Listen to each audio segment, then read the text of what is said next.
Some residents still roam about the mall questioning how the situation is today following the horrific events that took place in front of the shopping centre's entrance.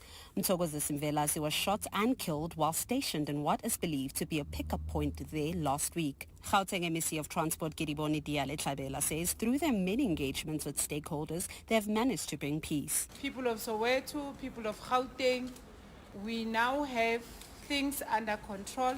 We just met with the Soweto e-hailers organization. It's different organizations, about 16 of them, that were here with us in the morning with the center manager. Dabella adds they are working with law enforcement to ensure that people are safe. Ndogozo Khumalo, Eyewitness News, Soweto. Members of Parliament's ad hoc committee investigating allegations of police corruption have disagreed on the scope of the inquiry. The committee reconvened today and members are still locked in discussions over the terms of reference. The committee is meant to probe allegations made by KZN Police Commissioner Nhlanhla Mkhwanazi, but parties are not in agreement on whether the inquiry should be able to change its terms of reference during the process and also widen its probe. ANC MP and committee member Sangoni. We want to just raise a point there where it says on the original, the committee may vary or amend these terms of reference provided the principle of fairness is observed. Our view is that we can't have this committee, continuing just to amend the terms of reference. Lawyers of former Defence Minister Nosiviwe Mapisa-Nqakula are contemplating filing an application to have the corruption charges against her dropped. Mapisa-Nqakula made a brief appearance today in the Pretoria High Court where the state made further disclosures to her defence team. The former minister is charged with 12 counts of corruption and money laundering. The charges relate to her allegedly soliciting and receiving bribes amounting to 4.5 million rand from a defence contractor. Tabisoko has more. By the end of today's court proceedings, Nosiviwe Mapisa-Nqakula was in tears when the judge announced her case would be postponed again. It's been over a year and 4 months since the 68-year-old was arrested, ultimately ending her political career. Spokesperson for the NPA's Investigative Directorate Against Corruption, Henry Mamotami, says the state has handed over the dockets requested by the defense. The state and the defense attorney have also agreed that this date would be provisionally used for pre-trial should the defense not decide to make any further applications pending the outcome of their consultation. She remains out on 50,000 rands bail. The matter has been adjourned to the 21st of November for pre-trial processes. Tabisokoba, Eyewitness News. To this now, youth delegates at the Y20 summit say they are eager to get talking about solutions to some common global challenges as a meeting of young emerging leaders kicks off. The youth leg of the G20 is meeting for 5 days in Ekurhuleni starting today. Hundreds of youth leaders from the member states are expected to discuss climate change, inclusive economic growth, employment and multilateralism.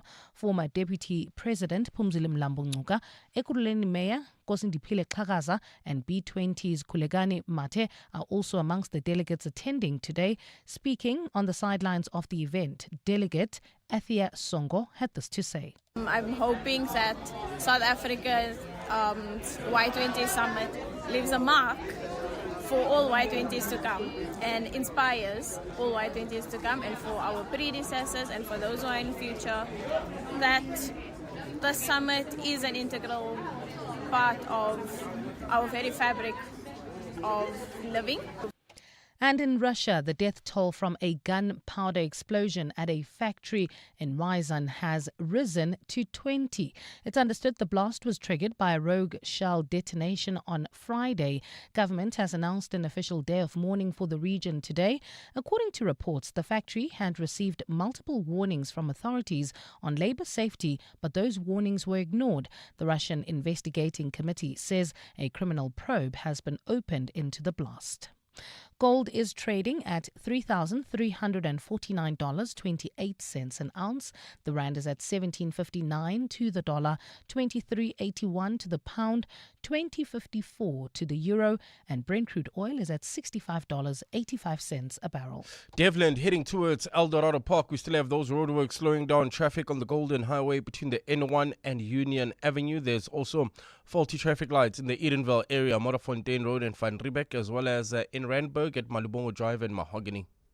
In your sport, the Proteas add Kwena Mapaga to their ODI squad for their series against Australia. Tickets sold out for MTN 8's second leg semi-final between Mamelodi Sundowns and Orlando Pirates. And Siya Kolisi ruled out of the second rugby championship test against Australia. It's a partly cloudy afternoon in Gauteng today. Temperatures have peaked at highs of between 21 and 22 degrees. The top story in EWN this hour, Gauteng Transport MEC Giba Dabella says they have managed to stabilize the situation at Maponya Mall in Soweto. EWN, in touch, in tune and independent. For the latest, visit ewn.co.za or download the EWN app. 702. Live On the Prime Media Plus app. DSTV channel 856 92.7 and 106 FM. Let's walk the talk.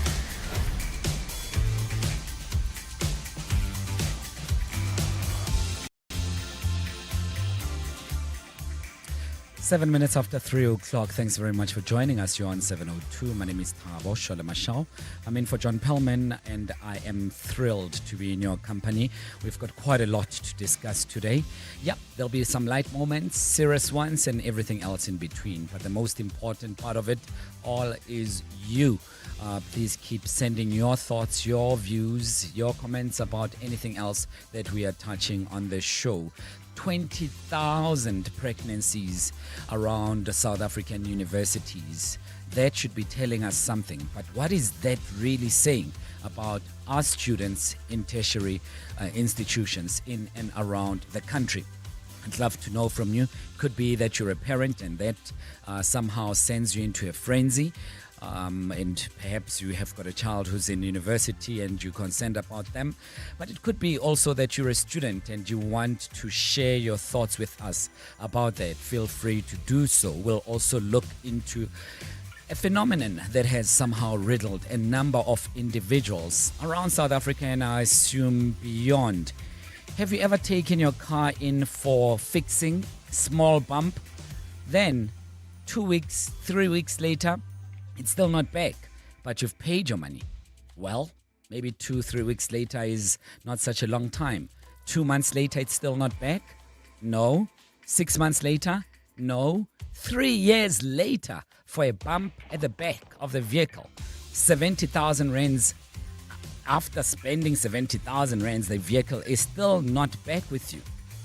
Car mechanics, including their customers, would like to chat about it today as we speak to a victim of a car mechanic, and we want to hear from you about your car mechanic stories. You can send those to 072 702 1702. We'll also touch base on Rise Mzansi as they argue that expanding GNU would not resolve internal divisions. Alpha Ramushana will join us for that discussion. 9 after 3. 702 Let's walk the talk on 92.7 and 106 FM. Indeed, and thanks again for joining us. All those issues that we are going to be raising, feel free to participate on 011-883-0702. 011-883-0702. I'd love to hear from you about all those and more. And by the way, if you want to call us directly, feel free to do so on 011-883-0702. 011-883-0702. Also, by the way, Stephen Rotes is back with us in the studio, and he'll be joining us at about He'll be joining us at about 4:30 for some business news and more. Karabo Charlie will tell us what's on what's coming up with the traffic, and he'll keep his eyes on the road and keep us very informed about that. I look forward to hear from you. Jonathan is here with us. John, I hope you're good. Yeah, I'm fine. Thanks for new tubs. I'm good, man. Kabazele and. Zela. Oh, Kabazela. Kabazela. But you don't do that with me because you do that with bongs all the time. You're like, bele. But when you come to my show, you're all poshed up. Am I poshed up? Yeah, Santon boy. I don't know what's up with that. Very far from a Santon boy. The only thing Santon about me is I work in Santon. And my man, Karabo Charlie, hope you're well. Afternoon, 100%, and I hope you also well. I'm well, thank you. Jono, have you ever had a backhanded compliment? I mean, exactly what I've done to you right now. You know, I'm pretending I'm giving you a compliment that you're a Santon boy. Was that a backhanded compliment, eh? Yeah. And what, it's an insult hidden in some positivity. Someone may be pretending that they're giving you this nice compliment, but they don't really mean it, and they are actually insulting you. That backhanded compliment, you know? Yeah. So I was walking in the gym the other day, not the other day, but maybe a couple of months ago, and I had a sort of a biggish top on. Yeah. And this gym bot looks at me. Now, I've been gymming quite hard, We can't tell, but continue. So this guy says, "Oh, well, man, have you lost weight?" I'm like, well, what is that supposed to mean? Yeah. Because if I jump on the scale, I've got heavier. So I didn't know how to take that, but I looked at him and I was like, yeah. And then I just carried on walking. I was going to ask, what's a good way to respond to a backhanded compliment? Yeah. So a bit of an uncomfortable laugh. Yeah.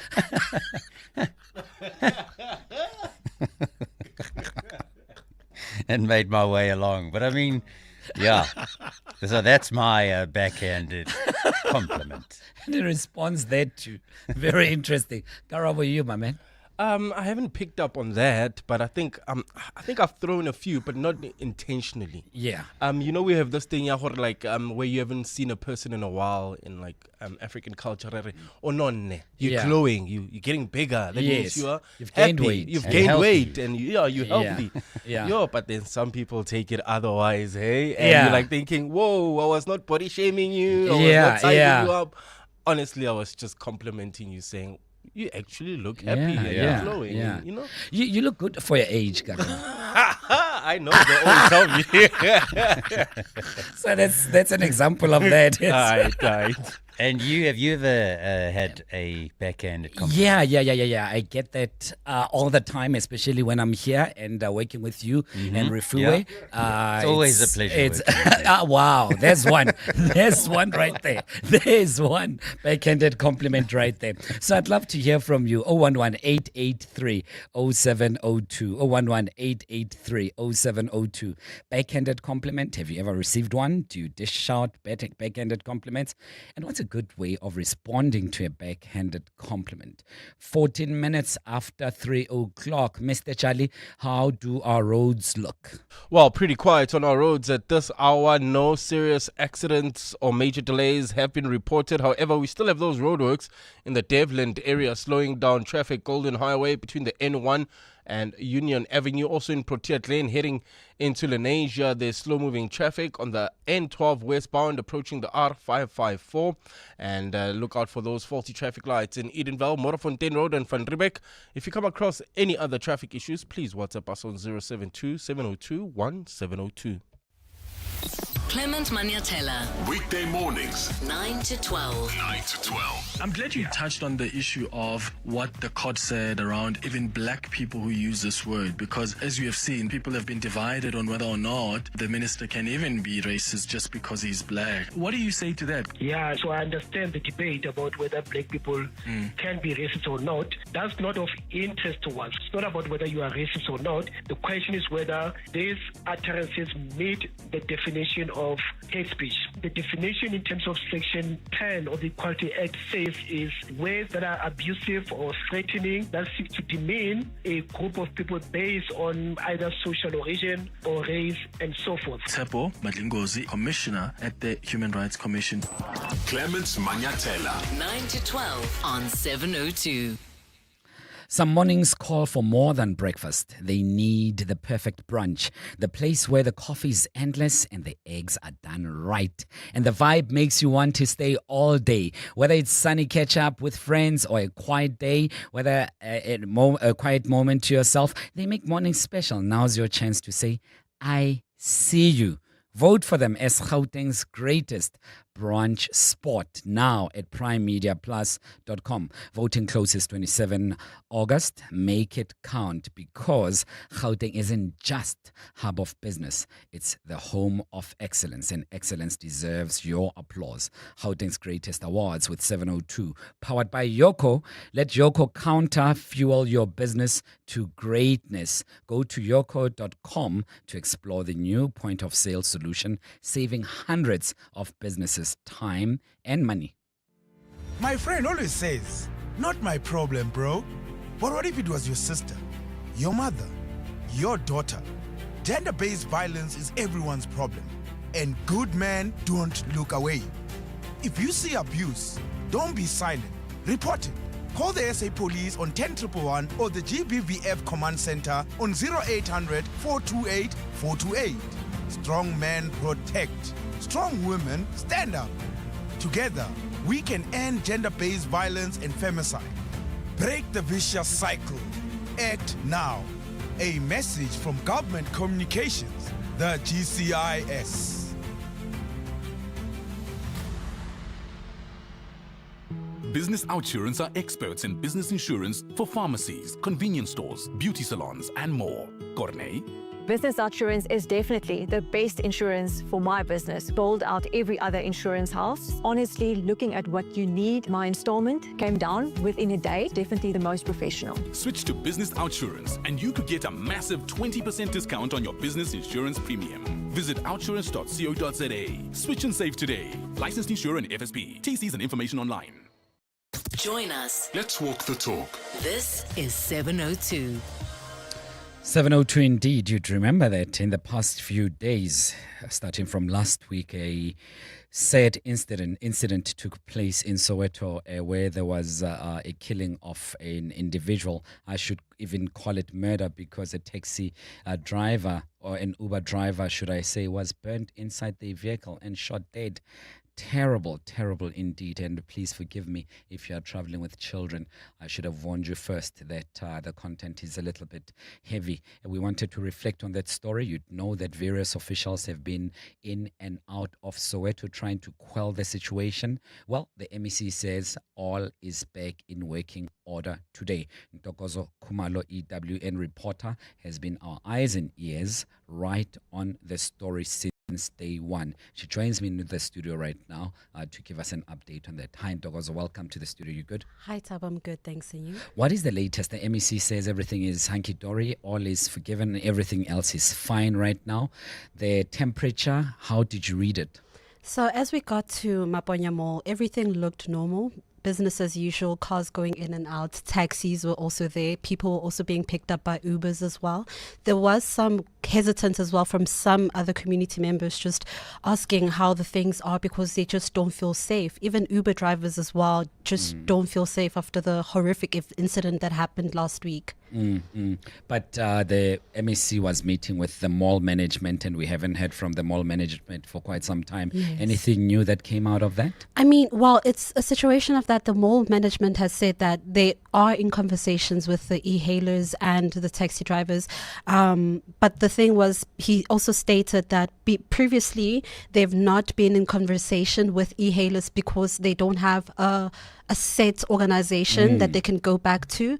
But now, since they are representatives that are coming up, and Gauteng e-hailing services and such are coming up and saying that we are representative bodies, we are ordering our house basically. So they are able now to have conversations that are about these matters that actually matter in regards to safety, in regards to just how they function as well within Johannesburg and around actually. The community sense, given that I would assume that organically leaders would sprout out of communities that have not necessarily been elected. Today you are speaking to this one and the next day it's the other one.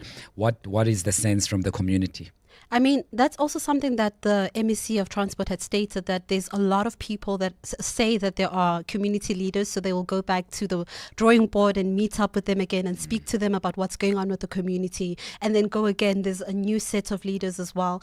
But more than anything, it's just the stress of that they need e-hailers, people to feel safe, to be able to go into these cars and not feel like they are being threatened in some way, manner and form. The MEC of Transport has also said that they are restoring calm in the mall. They've put up measures to make sure that regulations are adhered to, and that they have permits as well. They have to register for permits, because that's important for them to be a recognized body that travels and that does business in the public sector as well.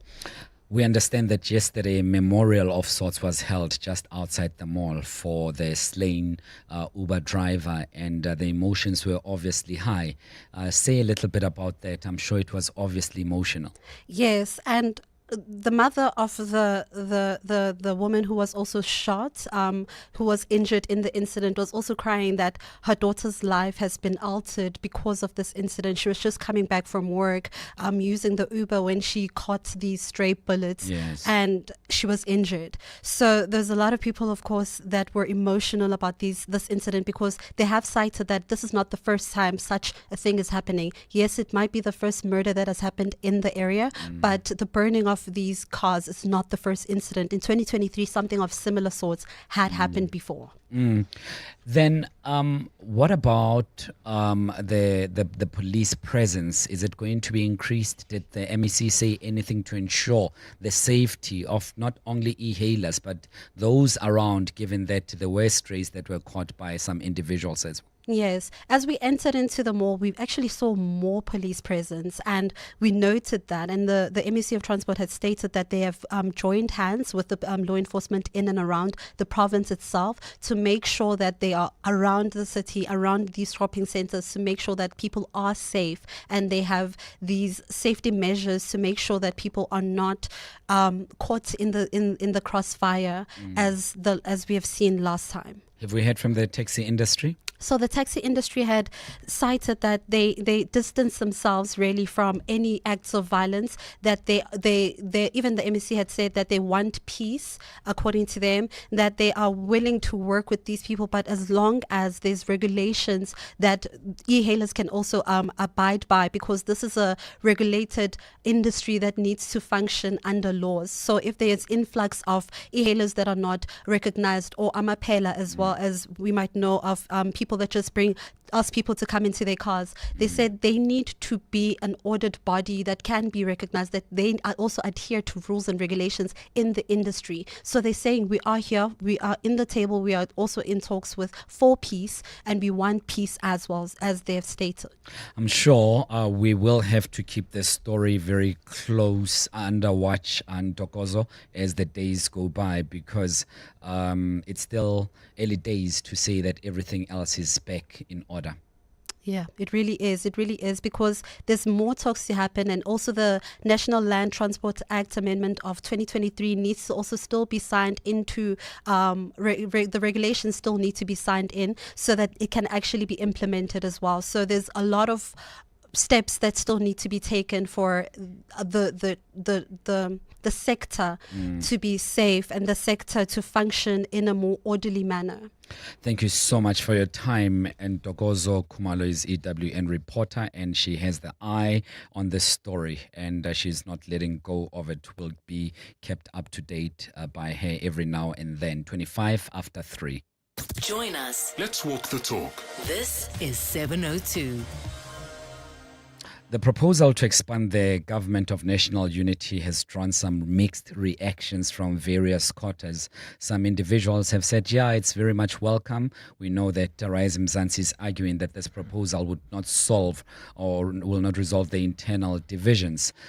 Someone who's been following that story for us is none other than Alpha Ramushwana, EWN reporter. Alpha, welcome. Great to see you. I hope all is well. Always a pleasure, Bratav. You would think that Rise Mzansi would be open to a little bit more of other parties, but to the contrary, they seem to believe that the problems are more institutional as opposed to quantitative. Yeah, I mean, the government of national unity has been in place for over a year now. And if you remember, there have been so many disputes in the past 12, 13 months between the political parties inside of the government of national unity. And most of the time, it's really between the ANC and the Democratic Alliance. And if you remember the budget impasse that we saw a few months ago, the ANC had to find support from parties in the opposition to support the budget and to get it over the line. And the parties that helped get the budget over the line, some of them were in the opposition, such as the Action SA, Build One South Africa as well, opposition parties. And the ANC's National Executive Committee resolved that, at the time, they need to invite other parties into the government of national unity, more especially those that helped pass the budget. However, it has not landed well with some within the government of national unity. Rise Mzansi, for one, today saying that they are not entirely opposed to the expansion of the government of national unity, but the problem is that you cannot invite other parties hoping that it's going to solve the institutional, foundational problems within the GNU. So Rise Mzansi is proposing that instead of expanding it right now, let's first work on the structural failures within the government of national unity. Let's rework the statement of intent. Let's find a binding agreement that binds each and every single GNU member. If you remember, the statement of intent was signed by the Democratic Alliance and the ANC on the first sitting of Parliament.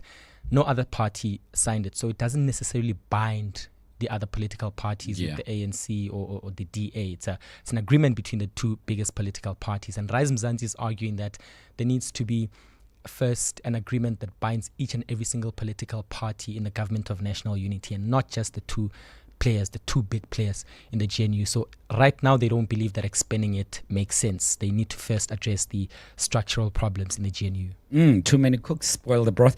And I want to find out from you, Alpha, given that this was an ANC resolution that came off recent from that NEC meeting, from Rise Mzansi's side, I mean, they are following on the footsteps of the Democratic Alliance, which was also not very thrilled with the idea of that particular resolution that we have spoken about.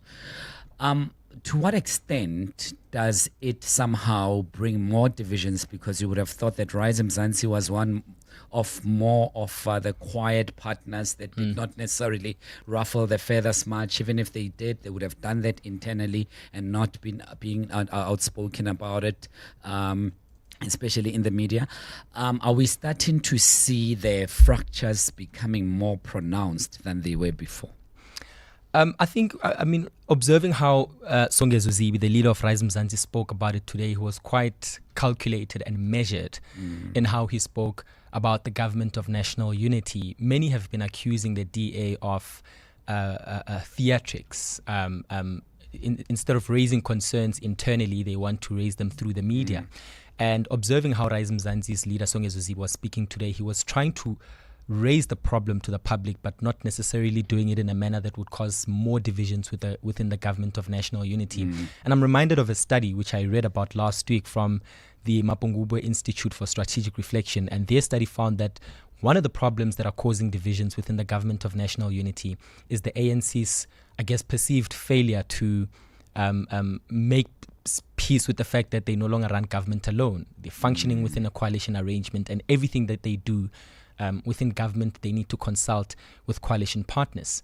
So the divisions that have been caused by the ANC's perceived failure to consult are being felt by many other political parties in the government of national unity. Rise Mzansi raised the same point today, that maybe next time when the ANC decides to take such a massive decision, it would be first crucial to consult coalition partners. And that's what some in the Government of National Unity have been criticizing the ANC for. Well, thanks for your time. Really appreciate it. And keep us posted on the story as it unfolds. Alpha Ramushwana, EWN reporter. 3:30. Mbali Dlamini will give us the very latest on Eyewitness News headlines. Good afternoon, Mbali. I hope you're well. What's the latest? Thanks, Thabo. Good afternoon. While the Thabo Mbeki Foundation is not ruling out returning to the national dialogue after pulling out last week, along with several other legacy foundations, Chairperson Geraldine Fraser-Molekedi reiterated today that the foundation's withdrawal was over what it felt was a lack of preparation for the national convention, which was held at the weekend.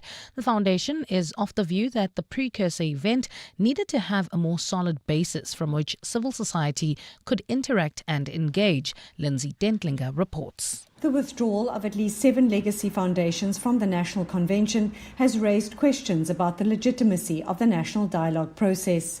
The Thabo Mbeki Foundation wanted discussion documents to be drafted beforehand to give attendees a basis for debate and discussion.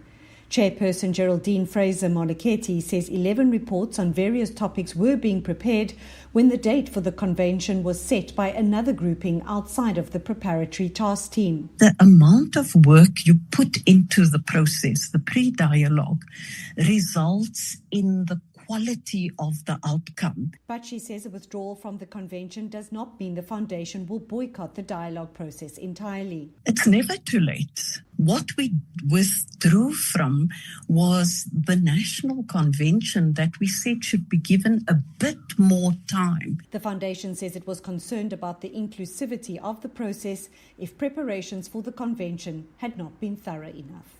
Lindsay Dentlinger, Eyewitness News. The man convicted of killing a woman outside the Wynberg Magistrates Court in 2023 has told the Western Cape High Court that he can't show remorse for a crime he did not commit. Mandisi Mofu took to the stand in the court today ahead of his sentencing for shooting Christine Gumira while she walked out of the court building. Gumira was a murder accused who then turned state witness when she was killed. Ntutu Zalonene reports. Ahead of Mandisi Mofu's sentencing, his lawyer has acknowledged the seriousness of the crimes committed by his client. Mofu is facing a maximum sentence of life imprisonment for killing Christine Gumira. However, his lawyer has asked the court to show mercy on Mofu as a first-time offender, adding that his client may not have understood the gravity of his actions due to his lack of cognitive development after dropping out of school in the 9th grade at 16 years old. When asked if he's remorseful for the crime he's convicted of, Mofu told the prosecution that he can't say he's remorseful because he never killed anyone and did not have a firearm. Sentencing proceedings continue. Ndutuzelo Nene, Eyewitness News at the Western Cape High Court. And some Gauteng farmers say South Africa should play hardball with other G20 member states, calling for fairer global play in agriculture. Since the start of its presidency in December, South Africa has used the G20 platform to champion policies and investments which enhance food security and build climate resilience. But there are still concerns that disruptions to the global trade system could put some developing countries on the back foot. Pretoria-based poultry farmer and co-owner of Petogo Farming Enterprise, Lebo Mokwene, says she's worried that the trade deal between South Africa and the United States could see the return of large-scale American dumping in the local market. For me, that is the biggest thing, to say you can't just go and take the chicken where they are using the white meat and come and dump the brown meat here. The reality is, after G20, can we now see those trade relations, understand them, know how we can participate in them, and government speaking to industry and bringing it to your everyday person. Vegetable farmer in Soshanguve, Dora Matebe, says G20 needs to be more than just a talk shop. If they can try at least every year, maybe 80% of what they are discussing at G20 to be able to come in place, and then we see that this is going to work or not. It's a partly cloudy afternoon in Gauteng today. Temperatures have peaked at highs of between 21 and 22 degrees. Devlin, slow-moving traffic due to roadworks on the Golden Highway between the N1 and Union Avenue, and in Protea Lane we also have bumper-to-bumper traffic due to roadworks on the N12 westbound approaching the R558. A top story in EWN, the Thabo Mbeki Foundation is not ruling out returning to the national dialogue after pulling out last week, along with several other legacy foundations. Africa Milani. Weekday mornings, 4 to 6. We're waiting for law enforcement to do something, which is probably the right thing to do. But why are they still sitting in those associations? Why are they operating taxis still? Some of these members are people, for instance, who maybe are a chairperson and they were told by these bullies who appear and behave like mafias that you're going to have to allow me to operate or else your life could be in danger. And that person, for some reason, maybe stalled or does not allow them. The next day you hear their life has been lost. Machikidi Rebecca Pala speaking on behalf of the South African National Taxi Council. Africa Milani. 4 to 6 on 702.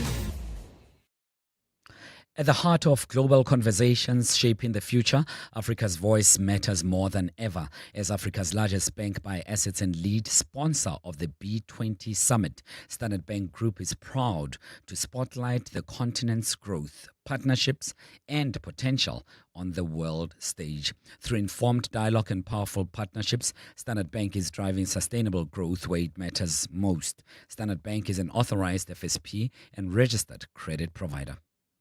Do you know what's hiding behind colorful packaging of unhealthy food?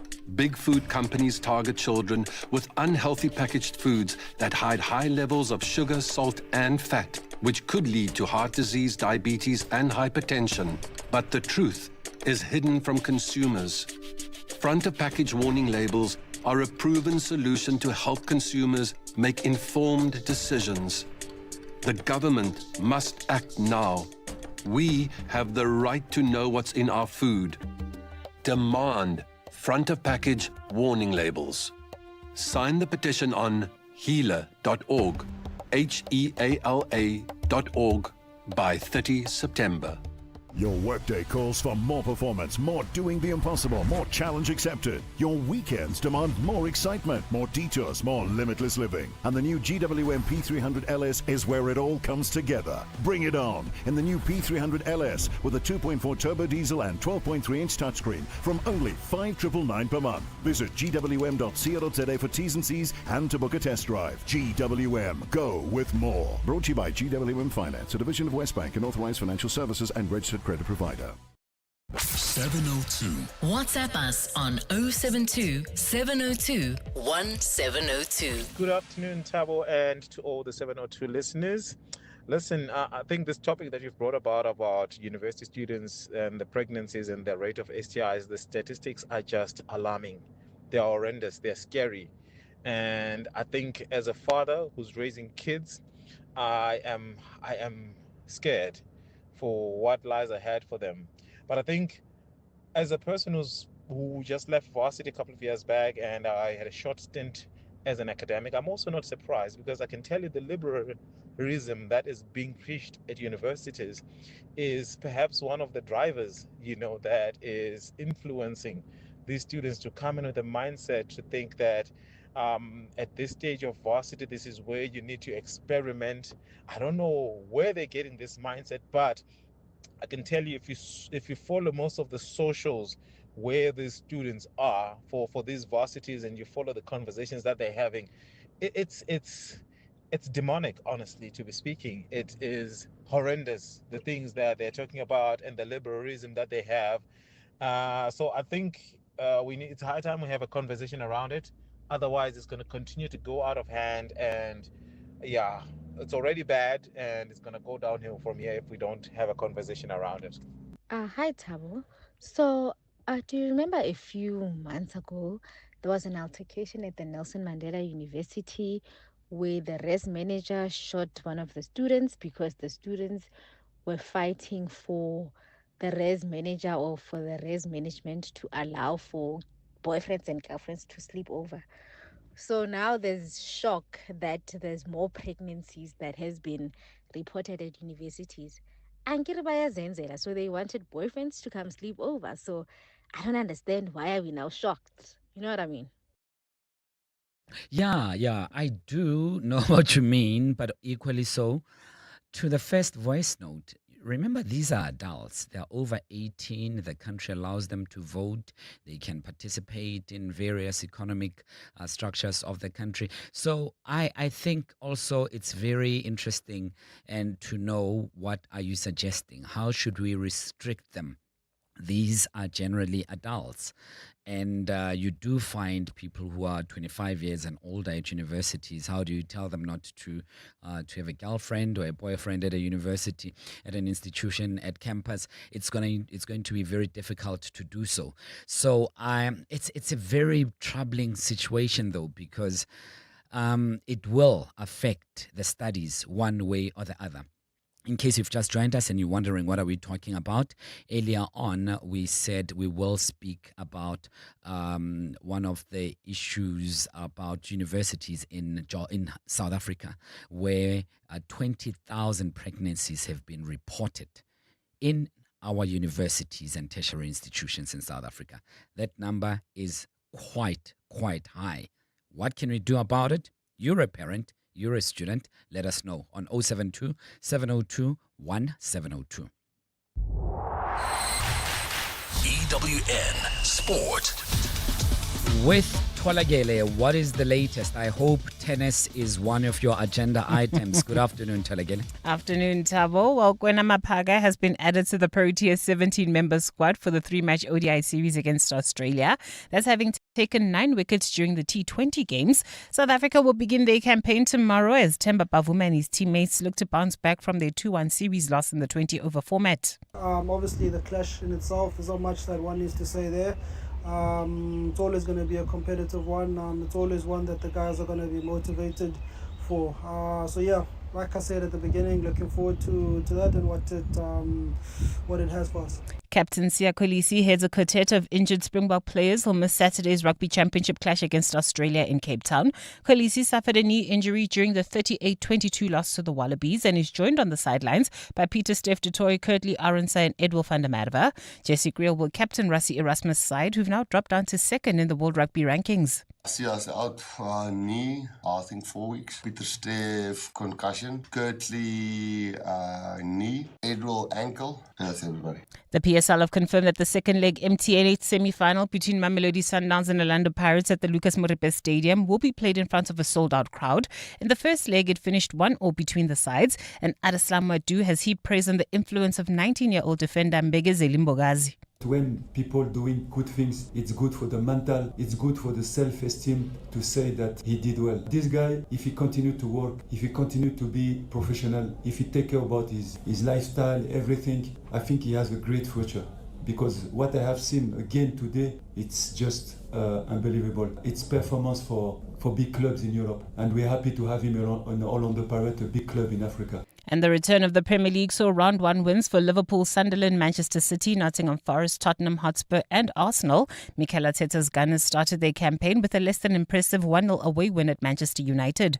Big results coming first game of the season at Old Trafford. When you feel that they are building something special, momentum with the new signings and they want to kick on the season in a good way and you are able to come away with the win, I think very happy and proud of the team. Tola Gilimganga, Eyewitness News Sport.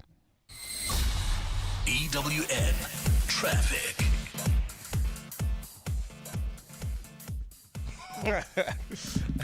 And Karabo Charlie will tell us what's the very latest on our roads. Karabo, our roads, how do they look? Well, at this stage, Tabo, things not looking too bad. No accidents have been reported at this stage. Otherwise, in the Claremont area, traffic is heavily backed up. This is on Bremer Street between the Dustport Tunnel and Van der Hof. In Devlin, there's slow-moving traffic on the Golden Highway between the N1 and Union Avenue. In Protea Glen, Soweto, bumper-to-bumper traffic on the N12 westbound between the R554 and the R558. There's also slow-moving traffic approaching the intersection of Olifantsfontein Road and the N1. That's in the Midrand area due to faulty traffic lights. If you come across any other traffic issues, please SMS us on 31702. We are also on X at EWN Traffic. There's more EWN on air, online, and on the EWN app. 702 Podcast on PrimeMediaPlus.com. 16 minutes to 4 o'clock. My name is Thabo, and I'm in for John. Welcome. Earlier on, we were chatting about a number of things, and including 20,000 pregnancies reported in our universities. And I look forward to your engagement on that matter a little bit further when we speak to our guest about it, and we look at the numbers a little bit closer. So make sure that you stick around for that one. And if not, of course, primemediaplus.com is where you can find every single thing that we discussed on this show. Make sure that you go to primemediaplus.com. One matter that you don't want to get in your life is a backhanded compliment. It sounds good, but it's not. And it's positioned in a way where you think that this person means well, but they don't. It's an insult disguised as a compliment, and hence it's called a backhanded compliment. Tolagele, I hope you're good. Is that a backhanded compliment? No, it's called a greeting. Hello. It's you, Thabo. I never know. We're chatting about it a little bit earlier on, and some people were saying, when I spoke to her as I was doing the throw forward, she said in her family, Nana is a backhanded compliment because it's supposedly positive, but it's really mocking you, and it's really not complimenting you. I don't know if you know people who do that, but most importantly, if you are not the person who does it, how do you respond when someone says, oh, you're lucky you don't have to work at a bank, something like that? I don't know. In a weird way, you can just say, like, people, it's a weird admiration. Just say you like the thing without being shady about it, because some people, they really are shady about it. Like, for example, I don't know if you from the Real Housewives of Atlanta, where Marlo's wearing glasses, then Nini goes, okay, glasses. Her glasses looked really nice. Oh, really? But rather than just giving the compliment, you are giving like a shady comment when it comes to that. Yeah. For some people, I think they really do it that way, but just give the compliment and keep it moving. Because Yeah. now all of a sudden when you're receiving it, you're kind of going, Yeah. is that a nice thing or is that a bad thing? And I don't like to walk away from a conversation where I'm doubting the intentions behind that conversation. Yeah. I mean, I like your choice of TV shows. Very interesting. Before season 13, it was my favorite show. And you speak so well. Oh, I do, Karabo. I didn't go to vet for anything. So that one Shots you can fired. try me, but Shots I fired. know. Shots fired. Karabo, do you get many of those? Yeah, I do actually. Coming to think of it, I talk about my son all the time. Like there's this one. This is so great. Love it. There's this one colleague who every time when I mention my son is like, oh, okay, father of the air. And I'm like, oh, really, dude? Yeah. So annoying. Yeah, and it's very hard. I mean, Jonathan Kabazela was saying earlier on that he responds with that awkward laughter. And because you really don't know what to say, because you could be misinterpreting a compliment for something else, and you say something harsh to someone, and they were really giving out a compliment. Absolutely. And I think that's the weird thing where if you're just a person that reads the conversation at face value, you will be thinking that, okay, this is normal. But to the other person, because they like to take the long way to get to where they need to be, they're hitting you with subtle shade. Well, let's hear from you. 011-883-0702. Alternatively, send us a voice note or a text message to 072-702-1702 about backhanded compliments that you give out. Maybe throw in a couple of them in your voice notes. And what do you say to friends, colleagues in the studio? Well, not in the studio, at your workplace or wherever you may be. What do you say to them? What kind of backhanded compliments do you give to them? But most important for me, how do you respond? Because it's a bit awkward. You don't know whether this person is really serious about it or they're just joking. 011-883-0702. 11 minutes to 4. Let's walk the talk. 702. Kick it means keeping it clean, and the community of Kensington is very serious about that campaign. And it started when resident Navin Bachu launched a campaign he called Kick It, and this initiative focused on the two Johannesburg East wards of Ward 66 and Ward 118. Buchu and the core team he has built up. They put together this community initiative, and it was led by the community to clean up around the surroundings and to make sure that the city is well looked after, or at least where they stay. And to tell us about this wonderful initiative is none than Ufrida Ho. Ufrida, thank you for your time. Welcome to 702. Let's try one more time. Ufrida, you good? I'm here. Can you hear me? I can hear you loud and clear. Are you well? Hi, Tabo. Yes, I'm well, and you? I'm good. So, Navin started this nice initiative. Tell us a little bit more about it. How far has it gone? So I think, Tabo, if I could, I'm just going to tell you a little bit about why I'm talking to you about it and not Navin. So I did some writing for Fix Local, which was launched this winter. A platform that really was, I guess, responding to some kind of like action and value-based response to try to help citizens address the challenges that we face in our communities. Just that frustration of like another pothole, another dumping, another stolen electric box. And I think people's frustration of not knowing how to report those problems, how to get the councillors to respond, how to get the council to work.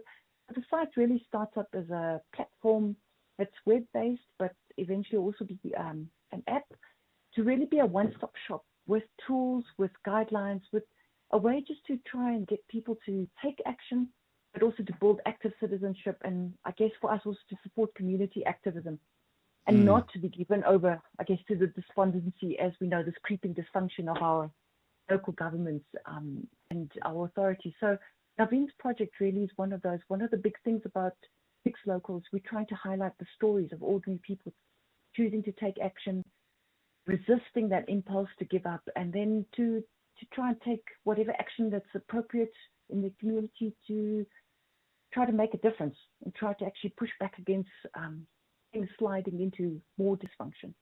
Illegal dumping, littering. How vast was this problem in the suburb of Kensington? Yeah, so Navin Bachu's project, which is Keep It Clean Kensington, stretches across the wards of Ward 66 and Ward 118 in Johannesburg, which is quite a large area, including suburbs that we know are part of the edge of the inner city. So really very vulnerable communities. And a lot of the people who are coming into the communities maybe wouldn't know that like Friday is your refuse removal day, for example. So you'd have a lot of overcrowding. All those elements start to impact on litter and litter produced. If people aren't knowing which day to even leave your refuse out and that you need a wheelie bin to do that, or the dustbin won't collect it, for example, adds to this problem of littering, of illegal dumping. So I think Navin was seeing this in Joburg East as a Joburg East person himself. And his response was, how do I take, and I think this is really great, because he took existing information that was already available from council, and his idea was, how do I make that information more accessible to people too? And his emphasis is on how do you empower people, how do you educate people, and how you enforce that messaging. So it's being a reminder saying your area really has a pickup in Bez Valley on whatever, Tuesdays. Yes. It's got to go out in a wheelie bin, and you can't leave it out in a black bin, and you can't leave it out on a Wednesday. And just reinforcing that messaging, using the social media that was already available through WhatsApp, through WhatsApp groups, through Facebook. And he also took part in the city's cleanup days and tried to get the community involved. So you're adding action to what he was putting out. Sure. And then again, just reinforcing this and saying, maybe if we make information more available, if we push that messaging, we actually get people to start thinking differently about the power they have to actually keep their city a little cleaner. So really simple, but he's been pushing that messaging. And I think the beautiful thing about it is also the inclusion in which he's used this his project. It's very inclusive. It's not about saying, oh, we're seeing these problems of more people in our cities, more overcrowding. Really saying, okay, how do we make more people more part of what are functioning cities and functioning suburbs? Yeah, Frida, I just wanted to find out, how has the community response been? Because it's one thing to kick off an initiative, good as this one, but you also need some element of reciprocity from the community members themselves.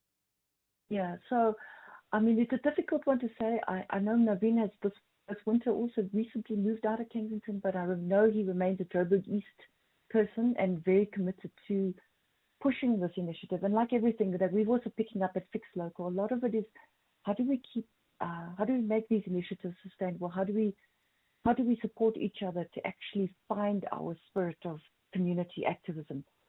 And I'd say that this particular project, I mean, it is difficult. I mean, you could drive past the suburb now and probably say, but hey, hold up, we've seen littering everywhere. Yes. And I think the thing is to keep at it, because a lot of these things are driven by volunteers, by ordinary person like you and me who decide who've had enough of seeing the rubbish on our streets. Yeah. And I think this is it.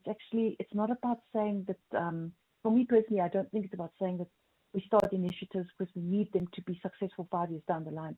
I think we start initiatives because we actually need to start taking action. Yeah. Start believing that we have some power. So it's success. Thabo is a tricky one to answer, but I would say that our success is in trying to carry on, trying to promote people like Naveen and what he's trying to do. Yeah. And then hope. There's something to be said, Frida, about the topic not being sexy and fashionable, especially in the midst of what is happening elsewhere in the country, the national dialogue and all these things. People may be thinking that we're wasting time, but littering is a serious problem in our country, and keeping our environment clean, unsexy as it may sound, something that can even affect the value of our houses in our various neighborhoods. There are a lot of cascading factors that can be produced by just an environment that is unviable, dirty, and unkept. You're absolutely right.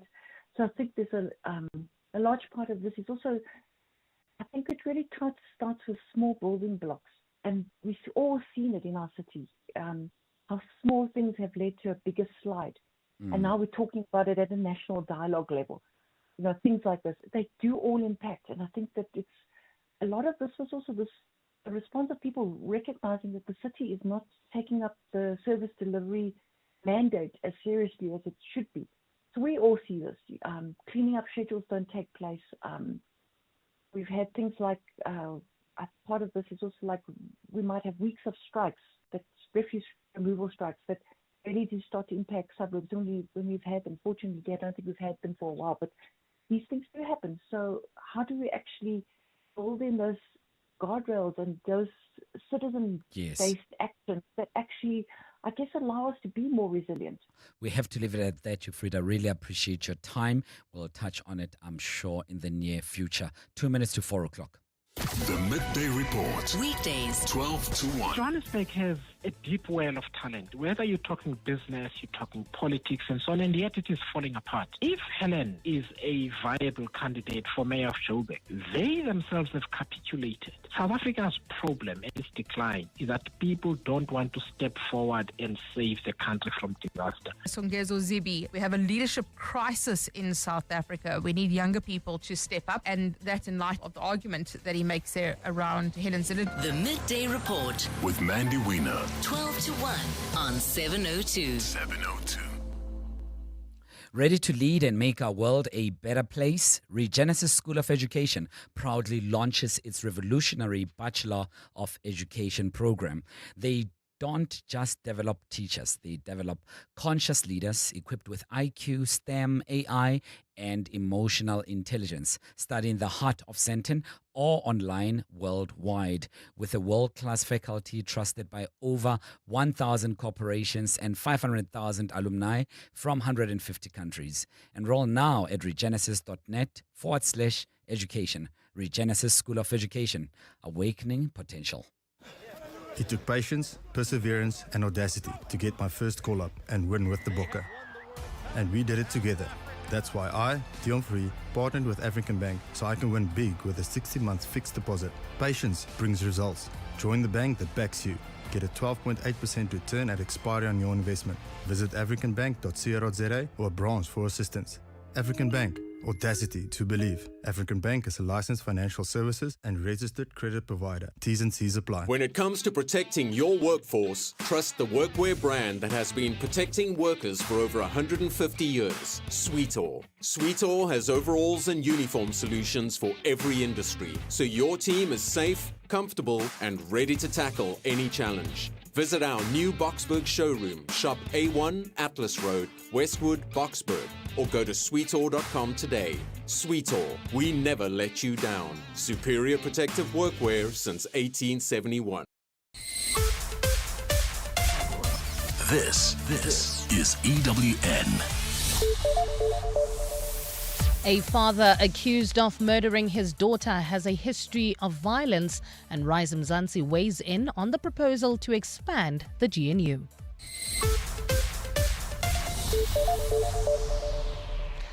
Good afternoon, I'm Bali Dlamini.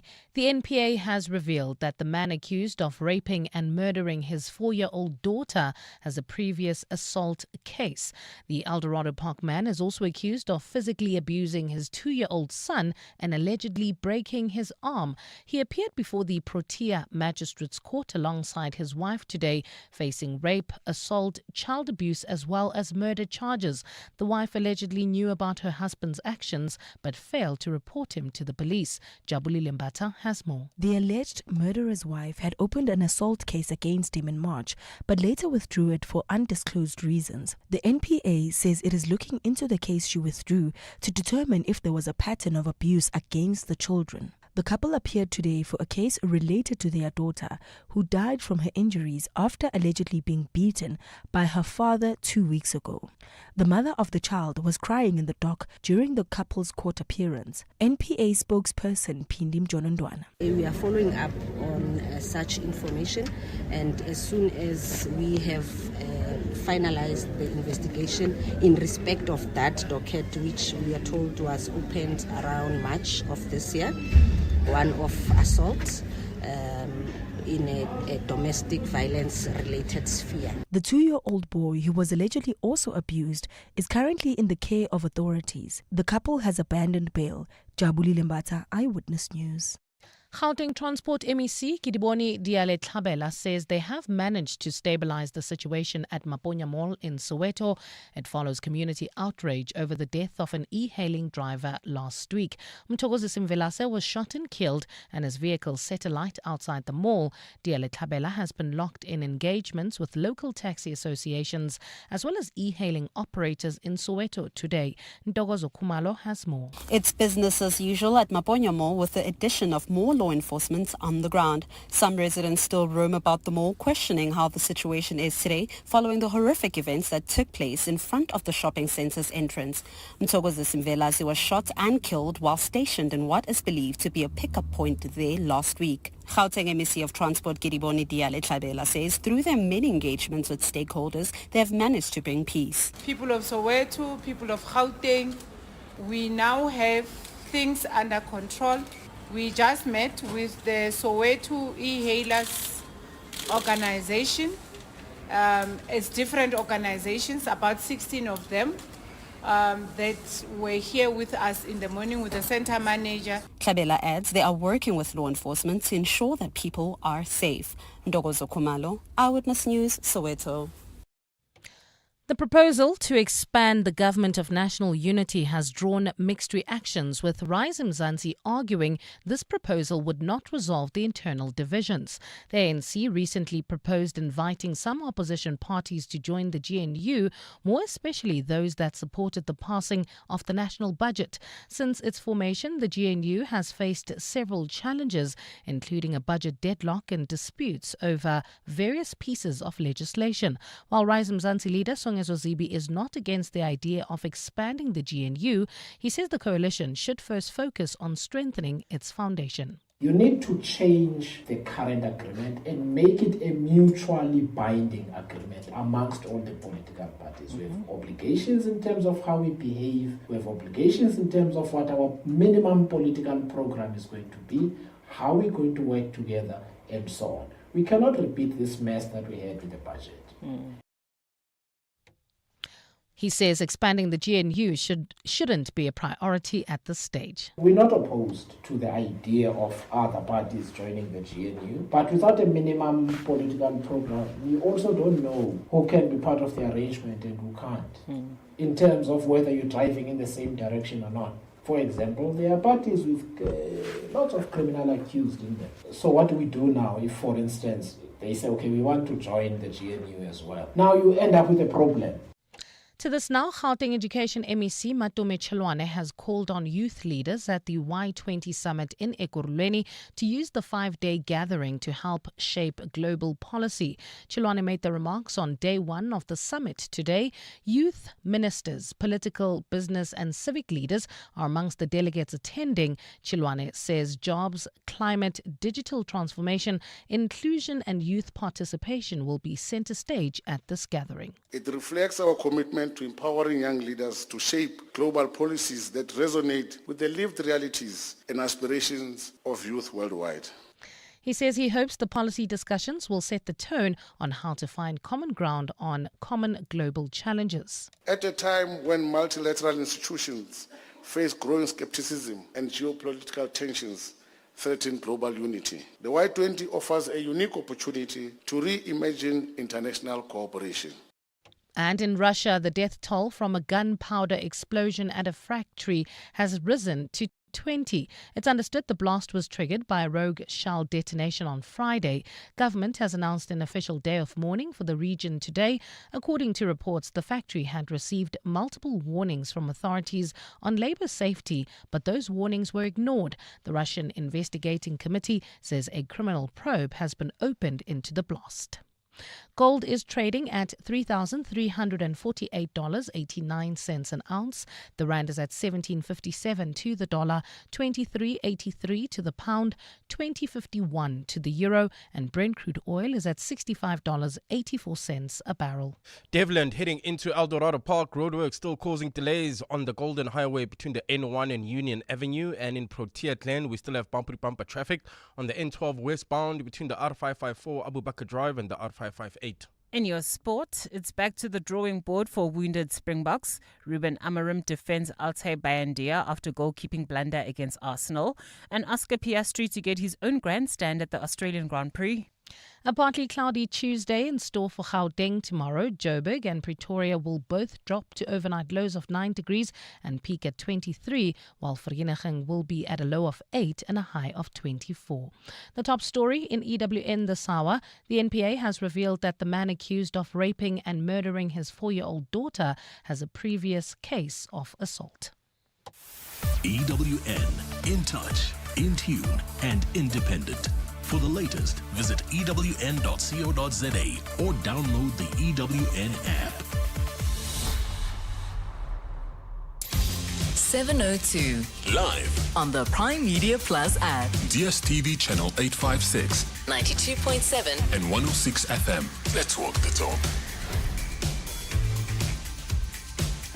8 minutes after 4 o'clock. Welcome back. Thabo in for John. We're together till 6. Thanks very much for spending time with us. The show is truly kicking off as the time moves. It's the second hour of the show, and we will heighten the tension just a little bit and take the heat a little bit higher.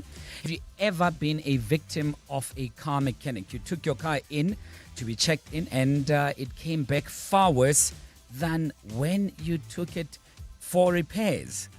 Promises were not met. You've spent a lot of money, and after years, not months, not weeks, after years, your car comes back and it is worse off than when you took it there. Where do you go for recourse? And when you try to speak to the person, they threaten you and they intimidate you, and you just think, wow, what's my recourse? Let us know if you've experienced something like that on 011-883-0702. Alternatively, on 072-702-1702. We will also, much later on, speak. We're trying to get hold of the MEC of Transport in Gauteng just to find out what's happening in the Soweto aftermath of the Uber driver killing. And a little bit later on, what's agriculture's role in the G20? All of that and more coming up shortly. But in the meantime, keep those voice notes coming through on 011-883-0702. Those would be your calls. And text messages on 072-702-1702. 10 minutes after 4 o'clock. 702. Let's walk the talk on 92.7 and 106 FM. Hi, Tabo. The MEC for Transport, she's so out of touch with what is happening between e-hailing and the taxis. Firstly, she's out of depth in terms of the role that is in front of her. I don't think she's capable of sorting this out. You can hear by the way she speaks. I mean, how do you say they must work together as if you mediating between two siblings fighting over a remote control? She hasn't addressed the issues of what's happening in Southgate, where e-hailing is not allowed. I don't think she is in touch with what is happening, this lady. Well, hi, Tabo. This is Sidwela Tutsumane. Tabo, this problem about the taxis and Uber's e-hailing, it's mainly caused by the corruption of issuing too many permits, because there's too many of these taxis. Some you could call them coffins on wheels, Now, they don't have any more enough customers. Hence, they are fighting e-hailing guys, you see. That's the problem. Hi, Tabo. No ways. We need to correct things that are not factual. The voice note that said that students were protesting because they want their boyfriends and their girlfriends to enter is inaccurate. Students were protesting because of registration issues. Can we be clear and correct people who come and lie on air about what the student protest was about? The way it was framed was very problematic. Unless there is evidence of such, I don't think as a radio station you should allow that to be played and not really clarify things. Yeah, sure. There were a number of issues. You'd remember the protest in Nelson Mandela at the time was based on a number of issues, and there were allegations thrown back and forth, including from the security who fired the shots, or allegedly fired the shots, I should say. He made some serious allegations as well against students, and none of those have been verified because the court has not finalized on all those issues.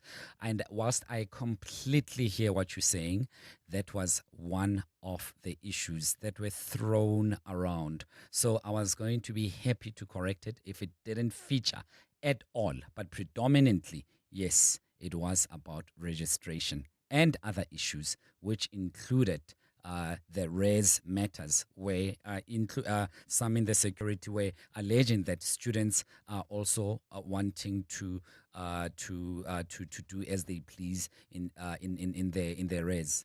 So it was one of, even though it was minute. So that's why there was no oversight at all from our side of the desk. 13 after 4. EWN Traffic.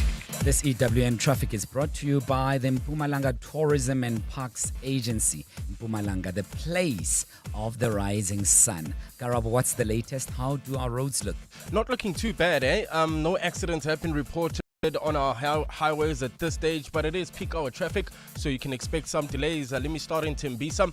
Traffic sluggish on Pretoria Road between Olifantsfontein Road and Ruth First in the south. Devland, slow moving traffic. This is due to roadworks on the Golden Highway between the N1 and Union Avenue. Protea Glen, bumper-to-bumper traffic. This is on the N12 westbound between the R554 Abu Bakr Drive and the R558. Traffic is already building up.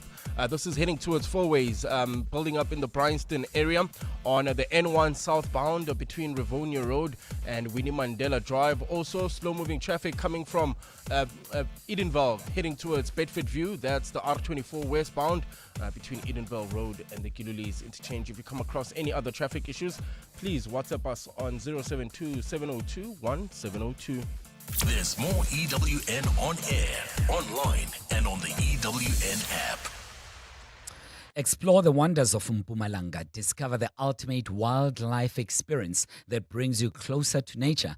Get your adrenaline rush with endless adventure activities. Explore breathtaking 4x4 routes or hike the Blythe River Canyon, the third largest in the world. Unwind with spectacular landscapes and majestic waterfalls. Make Mpumalanga your destination of choice. Mpumalanga, embrace the known, live the adventure. This message is brought to you by the Mpumalanga Tourism and Parks Agency. Mpumalanga, the place of the rising sun. Visit mpumalanga.com for more information.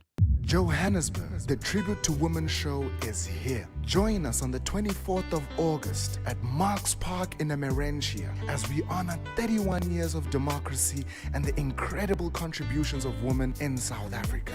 Featuring an all-star lineup, Keisha White, Ami Faku, Thandiswa Mazwai, Loyiso, and more. Get your tickets now at webtickets.co.za. The Tribute to Women show, proudly presented by Sheer Entertainment. Corporates That Care promotes and encourages corporate leaders and all citizens to walk the talk for a better South Africa. Catch Corporates That Care this Wednesday at 10 to 9 featuring Pestos Princess. Founder Kathleen Killinen will be in conversation with Bongani Bingwa. Join us every Wednesday as we highlight the efforts of companies and brands dedicated to building our country. Corporates That Care is a Prime Media Cares initiative with 702 and Prime Media Outdoor. 702, let's walk the talk and make a difference together. My guy, tell me how date night was. Bro, I'm telling you, my arrival was too clean. That sporty exterior, the 1.5 turbo engine, just turns heads. But what about date night? Yeah, it was chilled. But the Jolly On Pro, it's on another level, bro. Sometimes the drive is the best part. The Haval Jolly On Pro from only $4,299 per month. Visit gwm.co.za for T's and C's. GWM. Go with more. Brought to you by GWM Finance, a division of West Bank, an authorized financial services and registered credit provider. Every day I'm hustling. It's our reality as business owners. And it's good to know that there's someone out there who takes care of the business that makes the business. Gotta love My Way Business Insurance. Saving big on premiums with 24/7 emergency services, plus My Business Assist with marketing, legal, and labor advice services. Visit myway.co.za or dial 0860 64 64 64 and get a quote today. My Way is a licensed non-life insurer and FSP. T's, C's, and standard rates apply. My Way. Live your way. Join us. Let's walk the talk. This is 702. 702 indeed. This week we will be almost every day focusing on stories of the underdogs, people who've been victimized and who are standing up against the system and not getting any necessary help. And every single day we'll touch on those critical stories where people feel defeated and where they feel that the system, corporates, and public public entities are not responding to those. Feel free to do so on 011-883-0702. In a short while, we'll get to the story about Catholic priest Father Jordan Nkondo, who will be relating the story of how in 2021 took his car in for repairs. He only got it in 2025. Not in that condition. Actually, it was far worse. But for now, 18 after 4, we speak to MEC Giba Dabella of Transport in Gauteng. MEC, thanks for your time. Welcome to 702. Good afternoon, Thabo, and good afternoon to your listeners. The very latest, MEC, we caught bits and pieces of your utterances as you were giving report back after your meeting with various stakeholders. What is the situation right now? Is all sorted out? People can go on with their lives? There's calm now in the area. All stakeholders are now working together.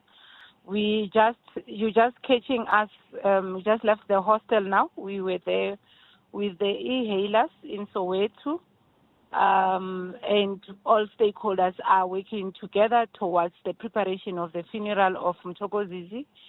And we have agreed on a meeting every Monday until we resolve some of the issues and challenges that the e-hailers are faced with in Soweto. And among them is to help them have operating licenses, because what we picked up from them is that a lot do not have operating licenses. And we have opened our office, which was in the pipeline of being opened. We had to fast track opening the toll lab here in Maponya. as we were about to launch the smart licensing center that we have opened. So it's operational. Safety is that we last week. MEC? Oh, sorry. Hello? I lost you for a second. I think we got the gist of what you were saying, though, MEC. Having spoken to a number of stakeholders, did you speak to the police, and how far are the investigations in bringing to justice the culprits in this instance?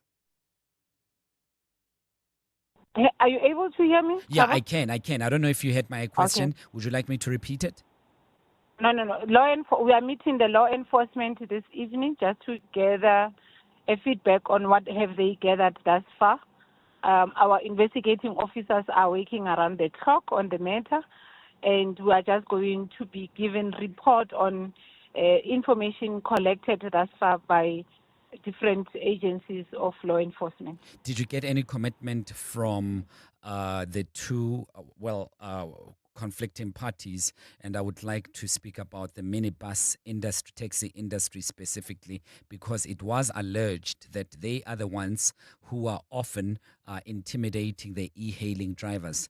From the side of the minibus taxis and their associations, were there any commitment made, especially as regards to violence, intimidation, and threats? As we are talking to you in Gauteng, we have established what we call the Gauteng Public Transport Operators Forum, which sits with all provincial structures of public transport operators, scholar transport operators, e-hailers, the minibus taxi and bus operators. And now we have seen that there's a need for us to help organize at community level so that all associations, all organizations are able to get the information that we are discussing at the provincial level. Yeah. There is commitment in Gauteng by the Gauteng taxi industry to collaborate and cooperate with all other public transport operators.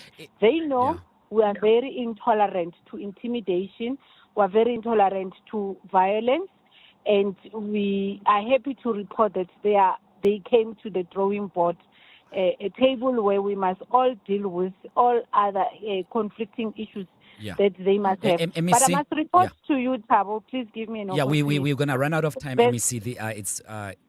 Please go ahead, but I have to squeeze in one last question. Yes. Okay. There's instances where these collaborations have started, like, for instance, in Protea Glen. If you go there now, the e-hailers and the taxi industry in that area, they work together nicely. They are but in Southgate, it's a different story, right? In Southgate, as well as in Maponya, and that's why we're paying attention to all of them to assist them to come together. Would you say that your intervention came a little bit late after someone has lost their lives or people have lost their lives? This could have been done long ago, and if the enforcement authorities were doing their jobs effectively, we wouldn't be where we are right now. The intervention has been there for 7 months. It has taken a long time to cascade down, but there have been platforms created. It's unfortunate that what happened on Wednesday here in Maponya happened, and I think what we must condemn is criminality that comes with, if there's a conflict, there's better ways to resolving conflict. And we're hopeful that law enforcement will get to the bottom of this.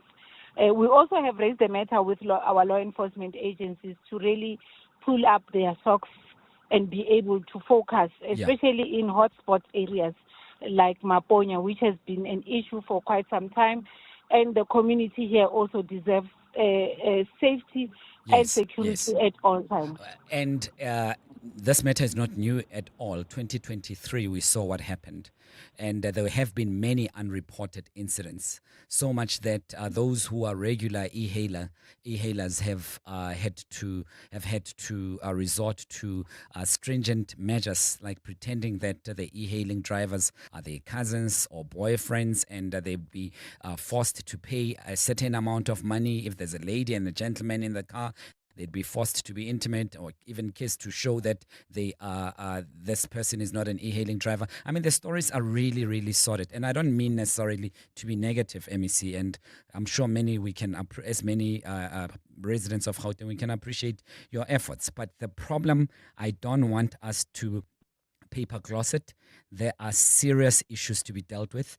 And can we agree that in the past few days, it would be impossible to have dealt with the issues? So I'd like to ask you, what is really outstanding as far as this work is concerned? And when can the work be completed, if we were to put timelines to this, because it's been years?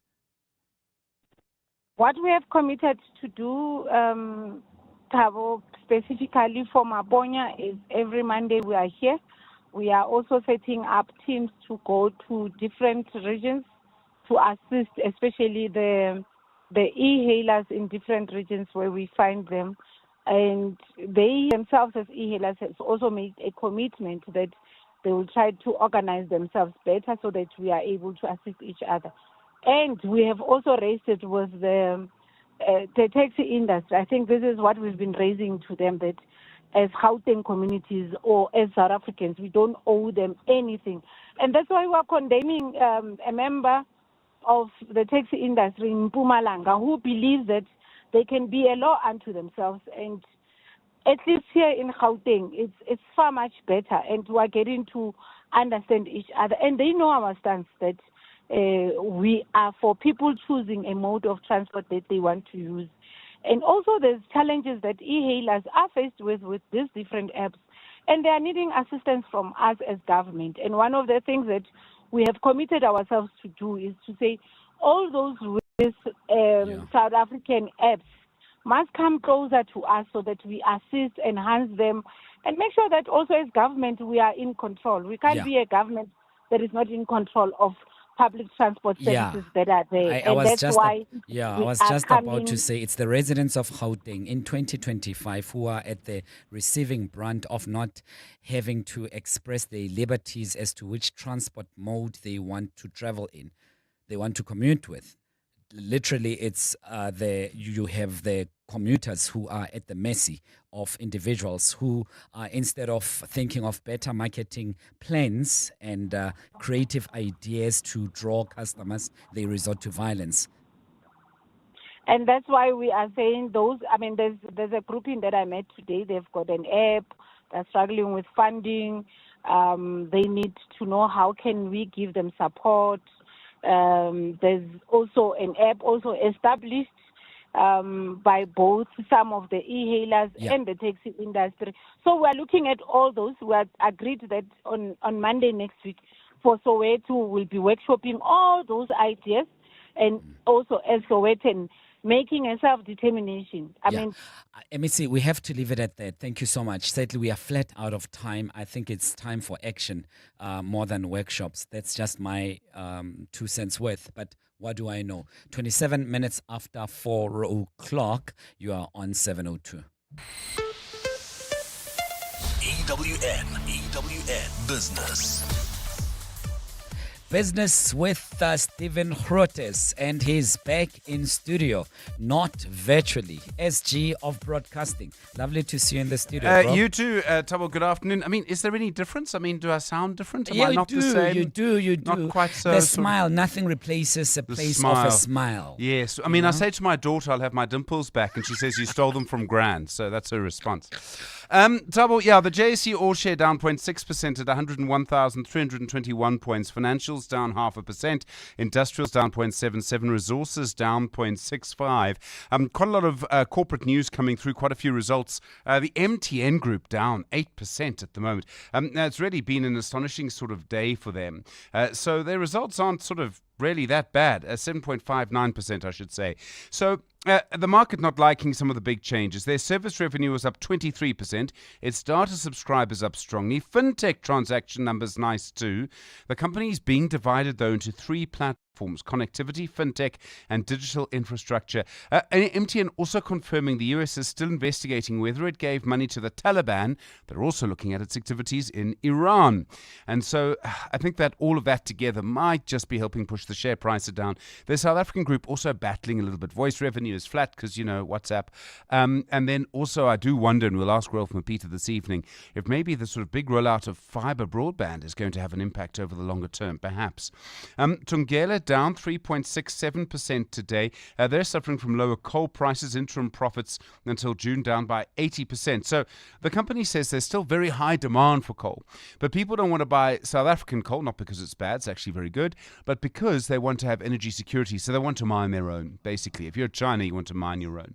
And that's what it boils down to. They do say, though, they increased their own output, and that Transnet is also providing a better service. And then ABSA are down nearly 2% on the day, despite increasing their headline earnings by 17% in the first 6 months, and its return on equity rose to 14.8%. But its business banking division also performed below expectations. Now, so did Standard Bank's last week, so I do wonder what's going on in that sort of business section. We'll speak to Kenny Fichler, the new CEO at ABSA. ABSA, I say, on the Money Show this evening. Pick n Pay down over 2% and Glencore down 2.23% as well on the moment. The Premier Food Group is up 3%, Dis-Chem is up 3.19%, and Telkom is up 1.43% at the moment.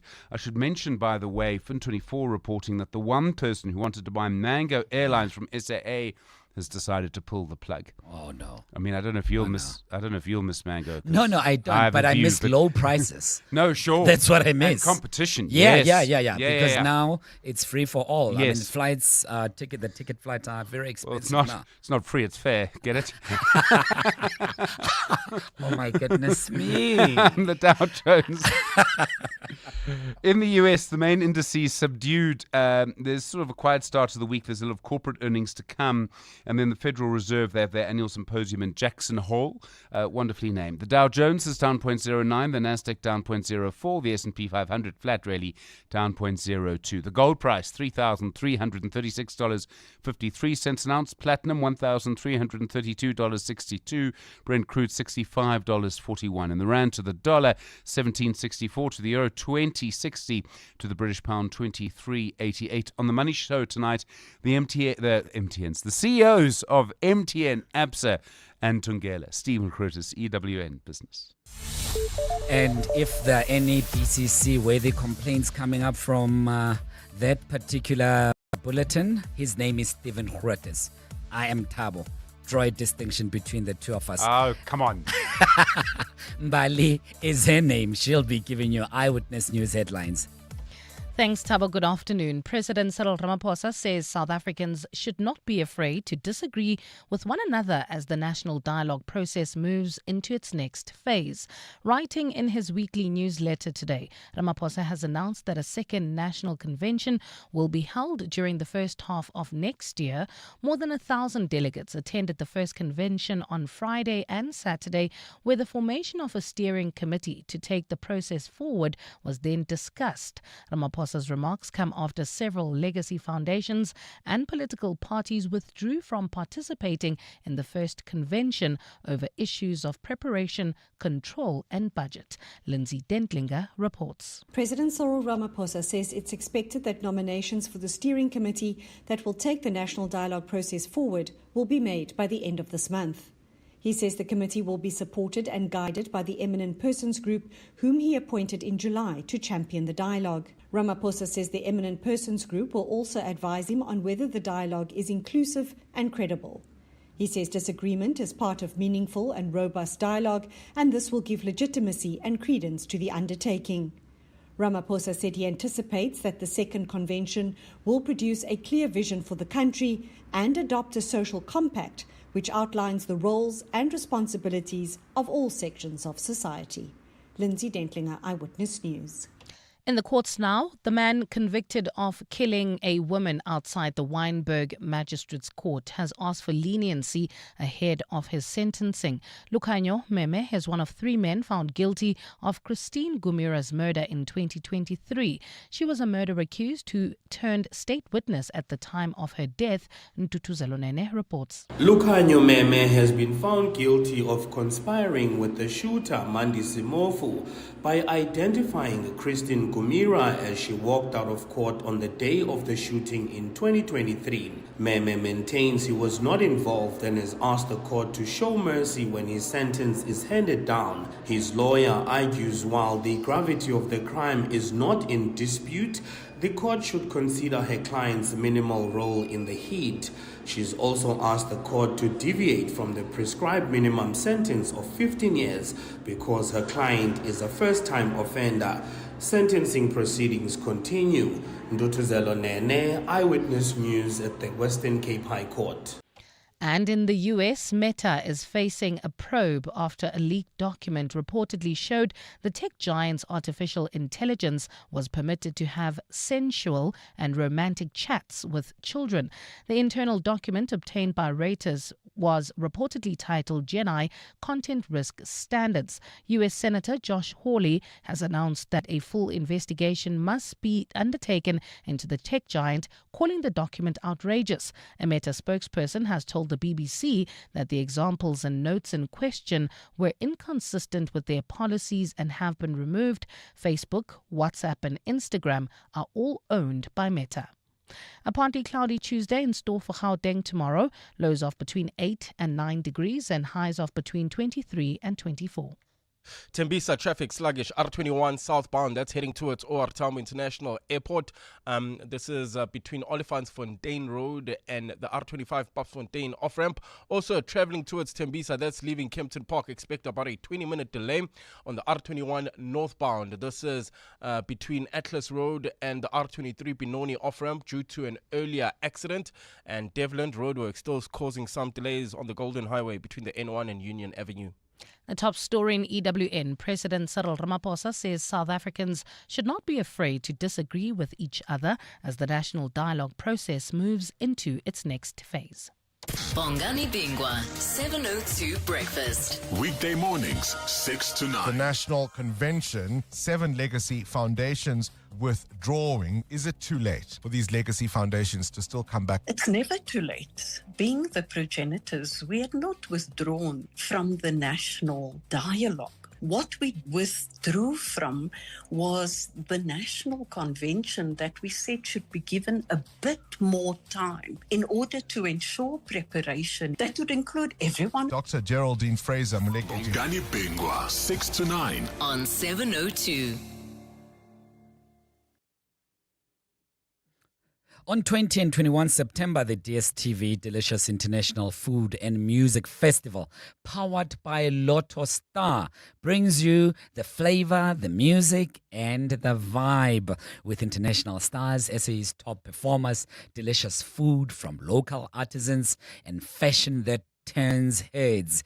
It's the ultimate Heritage Weekend experience. Gather your friends on Saturday and make it a family picnic on Sunday. Join interactive cooking demos, explore vibrant art, and celebrate 30 years of DSTV, bringing entertainment to Africa. One ticket gives you access to it all.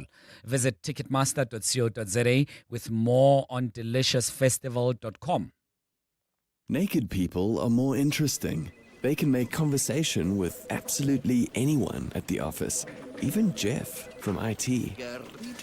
That's because naked people get car and home insurance online in seconds, which means less time wasted on insurance admin and more time listening to obscure crypto podcasts for their next encounter with Jeff. Go to naked.insure now, get a quote in 90 seconds, and get naked, people. Naked Financial Technology is an authorized FSP. Oh, Shane, do you have a sore throat? The Andalex range of lozenges offers 2 options. At the first signs of an irritated, scratchy throat, use Andalex lozenges for dual-action, soothing relief.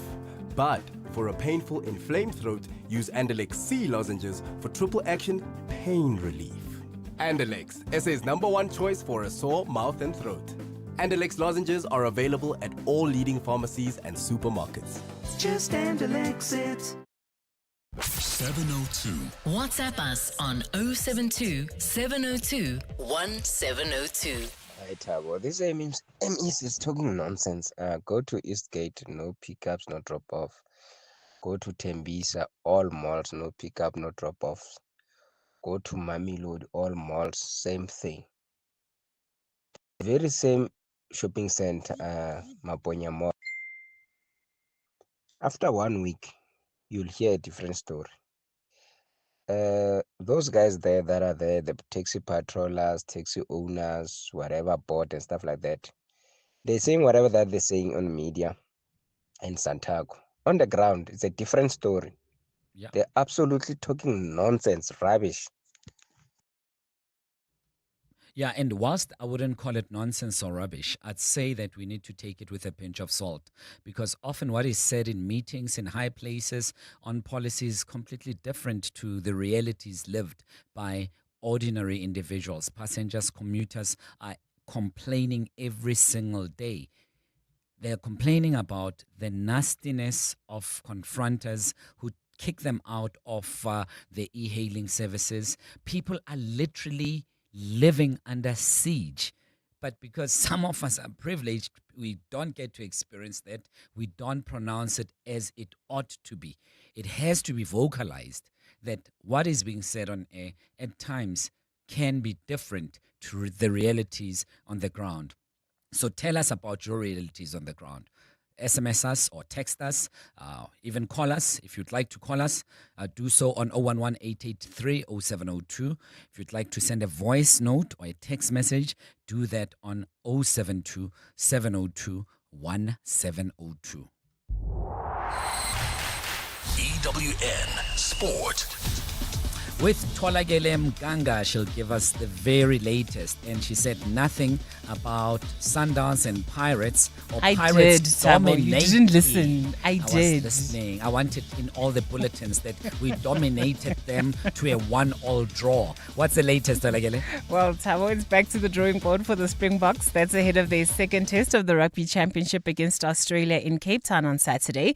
Along with trying to bounce back from their 38-22 loss, the team now have 4 players ruled out of the next clash due to injury, including captain Siya Kolisi and Peter Steph du Toit. Looking back at their second half collapse on Saturday, Rassie Erasmus conceded they lacked fight against the Wallabies. No, they were well organized. For the plans that we had, they had good counters. Not counter-attack, counter plans. The intercept was a good decision by their players. Not such a bad pass by Mane. If the ball got away, it would have been maybe a try, but their player made a better read. When Andre tried with the offload, he didn't stick and their player was there. So, no, we were unlucky, but we were unlucky because they worked hard. They found a way at altitude to beat us. In the Premier League, Nottingham Forest goalkeeping coach Rui Barbosa is recovering, having needed 6 stitches while celebrating their opening goal in their win over Brentford. He suffered a dizzy spell after smacking his head on the dugout during those celebrations. Their 3-1 victory was Forest's first opening day Premier League win since the 1996-97 season. While at Old Trafford, goalkeeper errors were once again dominant as Manchester United lost 1-0 to Arsenal. Ruben Amorim defended Altea Bayandia following his mistake in that only goal, while he's also explained the situation around Andre Onana. That's after he was left out of the matchday squad. No. I didn't drop on Onana from the squad. I didn't drop one of the other 2 from the squad. So it's not the case of dropping Onana. It's not putting Andre Onana with just 1 week without seeing a game, without time with training. And like you say, guys, like Tom and Altai, during the preseason, they did a good job. And Melbourne-born Oscar Piastri will have his own grandstand at next year's Australian Grand Prix on the main straight opposite the pit lane. Piastri joins the growing list of drivers on the grid with dedicated grandstands, including 7-time world champion Lewis Hamilton, who has won at the British Grand Prix. As for this season, Piastri is leading the Drivers' Championship by 9 points from McLaren teammate Lando Norris. That's with 10 races to go. Tolagele Mganga, Eyewitness News Sport. EWN Traffic. This EWN Traffic is brought to you by cars.co.za. Let's find what moves you. Mr. Karabochali, how does it move on the road? Well, it's getting busier at this hour at Tabo. In Kempton Park, we have an accident scene. This is on the R21 northbound, heading towards Tembisa before the R23 Benoni off-ramp, causing heavy delays. Also, Tembisa heading towards Old Tambo International Airport. That's in the opposite direction, R21 southbound. between Olifantsfontein Road and the R25 Papsfontein off-ramp. Traffic is sluggish through there. Edenville, traffic also heavily backed up on the R24 westbound between Edenville Road and the Kilulis interchange, while in Houghton there's an accident scene, M1 South near Glenhove, causing huge delays all the way from Greyston Drive. There's also slow-moving traffic in the Devland area on the Golden Highway between the N1 and Union Avenue due to ongoing roadworks, and bumper-to-bumper traffic Proteas Lane on the N12 westbound between the R554 Abu Bakr Drive and the R558. If you come across any other traffic issues, please WhatsApp us on 072 702 1702. There's more EWN on air, online, and on the EWN app. Do you want to buy a Honda? Cars.coza. Toyota or Mahindra? Cars.coza. Do you want to sell a Cherry? Cars.coza. Suzuki or Mercedes? Cars.coza. Polo, Kia, Mitsubishi, Havel, Hyundai, Lamborghini. Buy and sell, it's very easy. All you got to do is type Cars.coza. Cars.coza. Cars.coza. Let's find what moves you. Cars.coza. Cars.coza. 702 Podcast On primemediaplus.com.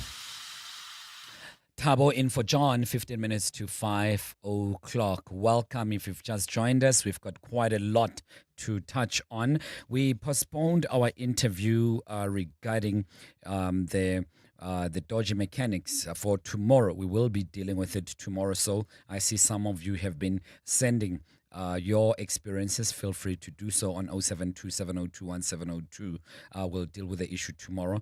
The lines were just not too clear, and we wanted to do justice to it. As I said earlier on, the intention this week is to deal with the stories of the so-called underdogs, where you feel overwhelmed by the system, private or public, and you just feel that you're alone and no one is listening to you. It could be the police, it could be an institution, it could be a bank.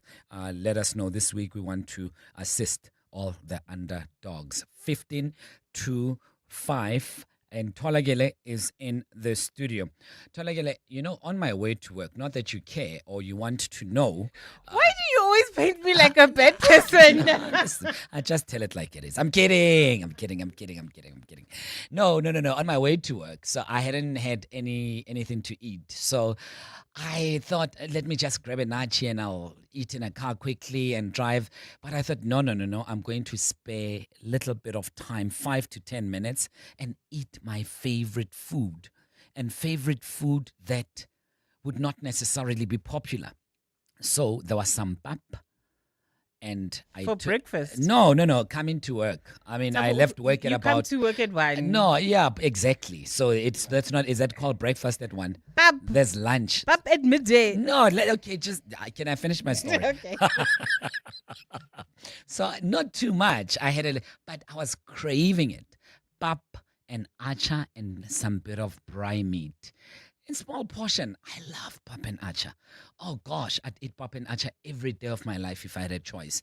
But I don't have a choice because I live in the world of certain actors who are not paid, as Wilson Binkos would say. Pretentious individuals. Then I must pretend to like calamari, and that I don't necessarily like. So my point is that what's your favorite food, low-key? Stuff, don't give me sushi, don't give me all those fancy things. Food that you love and no one knows about. You love that food secretly, and it's only you who knows about that. Hopefully she's not listening. I love a pepper steak pie. And I always judge my one colleague who randomly during the week will just say to me, "Khalili pie," and it's like, ew. But you was about to get it. I was about to say that. As you said, pepper steak pie, I was about to say, ew. I'm sorry. That and it's really. Listen. So I have like this one garage that I go to like twice a week. Garage without fail. Gary, can I have my mocha? Can I have my pie? Really? Eat it in the car on the way to work. And I'm like, no one saw me. It's fine. How does your car look? It's pie? clean. No way. There's no way. we have The crumbs, where do they go? down the road. We have a Yeah, car car wash, wash. so Yeah, I go there every Sunday. So, but that's so disgusting all over no, your mouth, the Thabo. crumbs. Listen, just because Usebenzako 15 Friedman Drive, don't forget who you are. Don't forget who Listen, you are. I eat pap and acha, okay? Wabo? Compared to pie, No, who's there's working not- at Friedman Drive. A pie is a classy meal. It's an No easy way. meal. It's a meal for people on the go. If it were for me, I wouldn't eat a pie for the rest of my life. Oh, wow. Oh, wow. And you, Karabo? Ting le morogo. Oof, I love Yo, ting. Ting, dude. Oh, guys, ting. The best ever. My partner does it all the time. I'm scared to come with it here at work because when you warm it up, it has that smell. and and people think you're in Botswana. Yeah, if I could, I'll bring it to work. But Yeah. yo, I love that. Like morogo. Yo, ka morogo, You know ne? what morogo wa tepe. What tepe. Ah, dude. Yeah. You Oh, wouldn't ting. say. Ting, for those who don't know what ting is, that porridge, the sorghum porridge. Yeah, sour porridge. Not sorghum. Sorghum. Yes. No, but you ferment it. I know, but okay. which thing are you talking about? The white one or the brown one? The brown one. Man, Okay. sorghum, man. Okay, my bad. I All soga. right. Okay. Hi, man. Sorghum. So I'd love to know from you your favorite food. No one knows about it. Your secret favorite food. People don't even know because you look so classy, you dress so well, you love good music, you love the good life, but secretly, you just love bread and banana, and no one knows about it. 072 702 1702. For more about 702, Go to primemediaplus.com. The B20 in brief is brought to you by Standard Bank, your weekly window into the key insights and conversations shaping the B20 summit. My guest needs no introduction at all, and this week we are looking at what's agriculture's role in the G20 summit and what the role of agriculture will be. Wandile Sihlobo, Chief Economist, Agricultural Business Chamber of South Africa. Wandile, thanks for your time. Welcome to 702. Good afternoon. Thanks for having me on. And you know what? I'll say this very quickly. Yeah. The conversation you just had about sorghum Yes. is very important because here is an economic issue. Yes. We have been facing in South Africa a decline in sorghum production over the past 2 decades. So to hear a conversation about it, but also of its nutritional value, is something that is important. And I think it also ties in with this food conversation in the B20 we are about to have. I'm glad now I can sound a bit smarter because you have rubber stamped it as okay to love ting. Thanks, Wandile. But on a more serious note, I mean, the conversation about agriculture seems to be peripheral, especially when we're speaking about mainstream economy. But little do people realize it should be the front and center of every little sentence about the economy. So as far as the G20 is concerned, what role will agriculture occupy and how significant, how wide will that role be? I think the South African government, under its chairship, and both the business community on the B20 side, have really tried to ensure that agriculture has its place. If you look at the government side, there's a whole conversation that is happening about promoting fair trade in agricultural production, talking more about inclusiveness, youth, women, as well as climate resilience. But when you look at the business side, there are also some commonalities about how can you use trade to improve food security globally, but also conversation around climate smart agriculture, trade around the fertilizers, which are all important, not only just for global food security and agricultural production, but I think more importantly for our continent in Africa, because let's face it, the challenge that we struggle with is that we're still spending over $80 billion importing food products into the continent. And the reason for that, amongst other things, is also the low agricultural productivity. And I think some of the themes out of the work streams in the B20 begin to respond to those aspects of saying, how do we improve agricultural productivity so that at least this could be a start of something that could put us in a better place tomorrow. The numbers seem very significant. 45% of exports destined for African markets, and that's us from South Africa. Seriously, we are a central player. Can these grow or dwindle given the complications that we've seen of recent? I mean, I think it was opportune for us in South Africa to ensure that the theme of trade is present both in the G20 side and in the B20 side in as far as agriculture is concerned. Because the reality of our situation is that unlike much of the continent, we are sitting at an opportune space where we are a net exporter in agriculture. About half of what we produce go to export markets, and of course, the continent is the biggest market. But the B20 offers us a platform where, in a world where many countries are really looking inwards, there's trade fragmentation driven by the US, amongst others. But now this is an opportunity to encourage the members of the G20 as well as the others that will be observing there to say, let's not follow this path, but rather let's see openness and fair trade as a path to actually improving our global food security, because there are certain things that are produced in other regions and not produced in others because of environmental constraints amongst other factors. And I think that trade then begins to be part and parcel of resolving those. And for us, because we're sitting with surplus, we sit actually at an opportune place. And I do think that there's a room to increase our exports more so in the Middle East as well as Asia. Perhaps in the African continent, we need to do more work on maintaining what we have, but really thinking in a collaborative way about how do we improve agricultural productivity in the African continent, sharing some lessons and strategies and insights that we have in South Africa and in other G20 member countries that could be of benefit to farmers and agribusinesses in our great continent. Wandile Sihlobo, many would argue that it's more pertinent that we do that now more than ever, especially holding this G20 presidency as South Africa, to make sure that that is definitely on the agenda, given that Africa has got a growing population. And does that also translate into growing markets for products?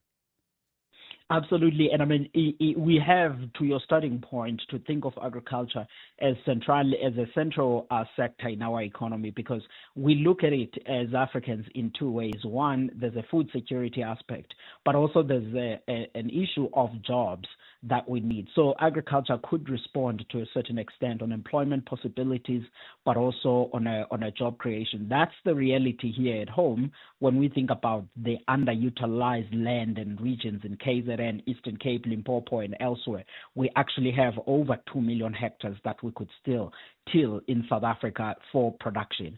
But the possibilities are even larger in the continent. But I mean, I think in the continent, there's also some policy areas, which is why I think at the G20, introducing the theme around the importance of embracing science, better seed cultivars and genetics in production, but also thinking about climate-smart agricultural practices, as well as encouraging openness in trade, and that the domestic governments, not only the aspects of the U.S., must also learn to have a bit of a restraint and not intervene too much in pricing and limiting exports and all of those factors that we typically see in the continent. Yeah. Doing that will iron up the environment for agribusinesses to invest and grow Africa's agriculture and ultimately food security.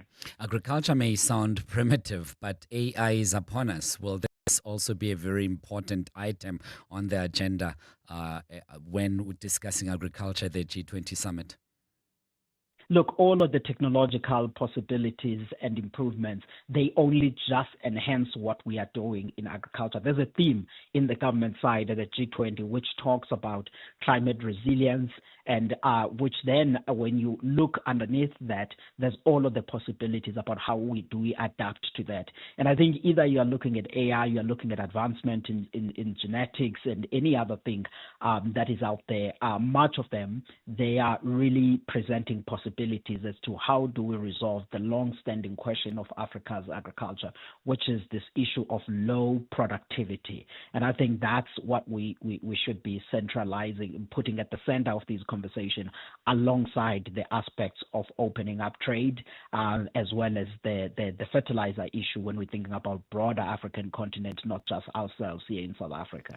Wandile Sihlobo is his name, Chief Economist, Agricultural Business Chamber of South Africa, and we were chatting about the role of agriculture at the G20, 2 minutes to 5. Thanks, Wandile. At the heart of global conversations shaping the future, Africa's voice matters more than ever. As Africa's largest bank by assets and lead sponsor of the B20 Summit, Standard Bank Group is proud to spotlight the continent's growth, partnerships, and potential on the world stage. Through informed dialogue and powerful partnerships, Standard Bank is driving sustainable growth where it matters most. Standard Bank is an authorized FSP and registered credit provider. 702 Afternoons. With Relebohile Maboja, 1 to 3 p.m. Sleep shaming, is it a real thing? And your view, especially coming off of last week's conversation where people were saying, you know, why are we encouraging laziness when it comes to young people? You know, I think sometimes we get caught up in the terminology and sometimes we get so lost in the semantics of things that we hear the word sleep shaming where you're putting a term to describe something, and that's when we started going into those conversations of you promoting laziness and what have you. But I think if we just step back a little bit from the accuracy of the term, but we rather think about what we're actually trying to unpack. Sikander Kalla, who is founder of Cohesive Collaboration and a clinical psychologist. 702 Afternoons. With Relebohile Maboja. Let's walk the talk. Don't miss the magical sounds of the Johannesburg Philharmonic Orchestra's Symphony Season concert under the baton of May N. Shan and featuring acclaimed pianist Keigo Mokawa. The program includes Saint-Saëns Piano, Concerto No. 5, Schumann's Symphony No. 4, and more. Thursday, 21 August at 7:30 p.m. at the Linda Auditorium. Book your tickets at Quicket to avoid disappointment. Phone Outsurance, get a quote and see what they can offer you. If you don't save that 321 like I did, you might get a 500 or $1,000 back. Service and savings, you'll always get something out. How is it that Outsurance provided the solution for you? 918 Rand is what I'm saving. Incredible. What brought you and Outsurance together? 718 Rand. I end up saving. They gave you the real deal. It literally is the real deal. Go to outsurance.co.za now for a 10-minute quote that could save you thousands. Licensed insurer and FSP. T's, C's, and information online. Are you living with diabetes? Tired of painful fingerstick tests? Introducing a new continuous glucose monitoring system from Abbott Laboratories. The Freestyle Libre 2 system sends glucose readings straight to your compatible smartphone. With minute-by-minute glucose readings, optional glucose alarms, and excellent accuracy, the Freestyle Libre system is here to support you in the management of your diabetes. For more information and where to buy your Freestyle Libre 2 sensor, visit www.freestylelibre.za.com. Now available at your local pharmacy.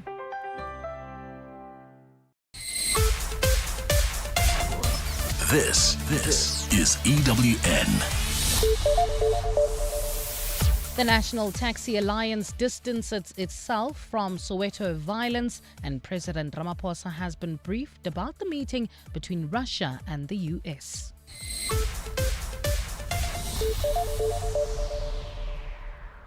Good afternoon, I'm Bali Dlamini. The Gauteng branch of the National Taxi Alliance has distanced itself from acts of violence allegedly caused by taxi operators in the province. It comes after the Soweto community blamed taxi drivers for an attack outside Maponya Mall last week. This is where one e-hailing driver died when his and another vehicle were torched. The Taxi Alliance's provincial spokesperson, Theo Malele, says the law must take its course as they do not know who was behind that attack. Ntokozo Khumalo reports. In a media briefing today, stakeholders of the public transport sector gave an update of their plans to curb violence in the industry. Gauteng Transport MEC Giba Dabella says they have joined forces with law enforcement in the province to ensure the safety of people. The latest attack sparked widespread outrage by residents who raised concern over not being able to freely use public transport modes of their choice. Gauteng National Taxi Alliance spokesperson Theo Malele. We can never be a law unto ourselves. We are law-abiding citizens. We are out there to do a fair and just business practice, and therefore we wouldn't want any other person to come in and disturb in the name of the taxi industry. Malele added that regulations need to be signed into law to ensure the safety of e-hailing operators and commuters. Ntokozo Khumalo, Eyewitness News. The NPA has revealed that the man accused of raping and murdering his 4-year-old daughter has a previous assault case. The Eldorado Park man is also accused of physically abusing his 2-year-old son and allegedly breaking his arm. He appeared before the Protea Magistrates Court alongside his wife today, facing rape, assault, child abuse and murder charges.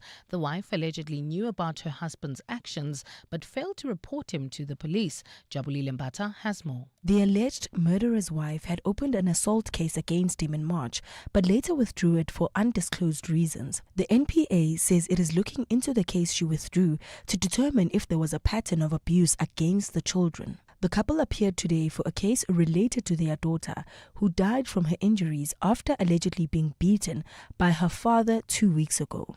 The mother of the child was crying in the dock during the couple's court appearance. NPA spokesperson Pindim Jonondwana. We are following up on such information, and as soon as we have finalized the investigation in respect of that docket, which we are told was opened around March of this year, one of assault in a domestic violence related sphere. The 2-year-old boy, who was allegedly also abused, is currently in the care of authorities. The couple has abandoned bail.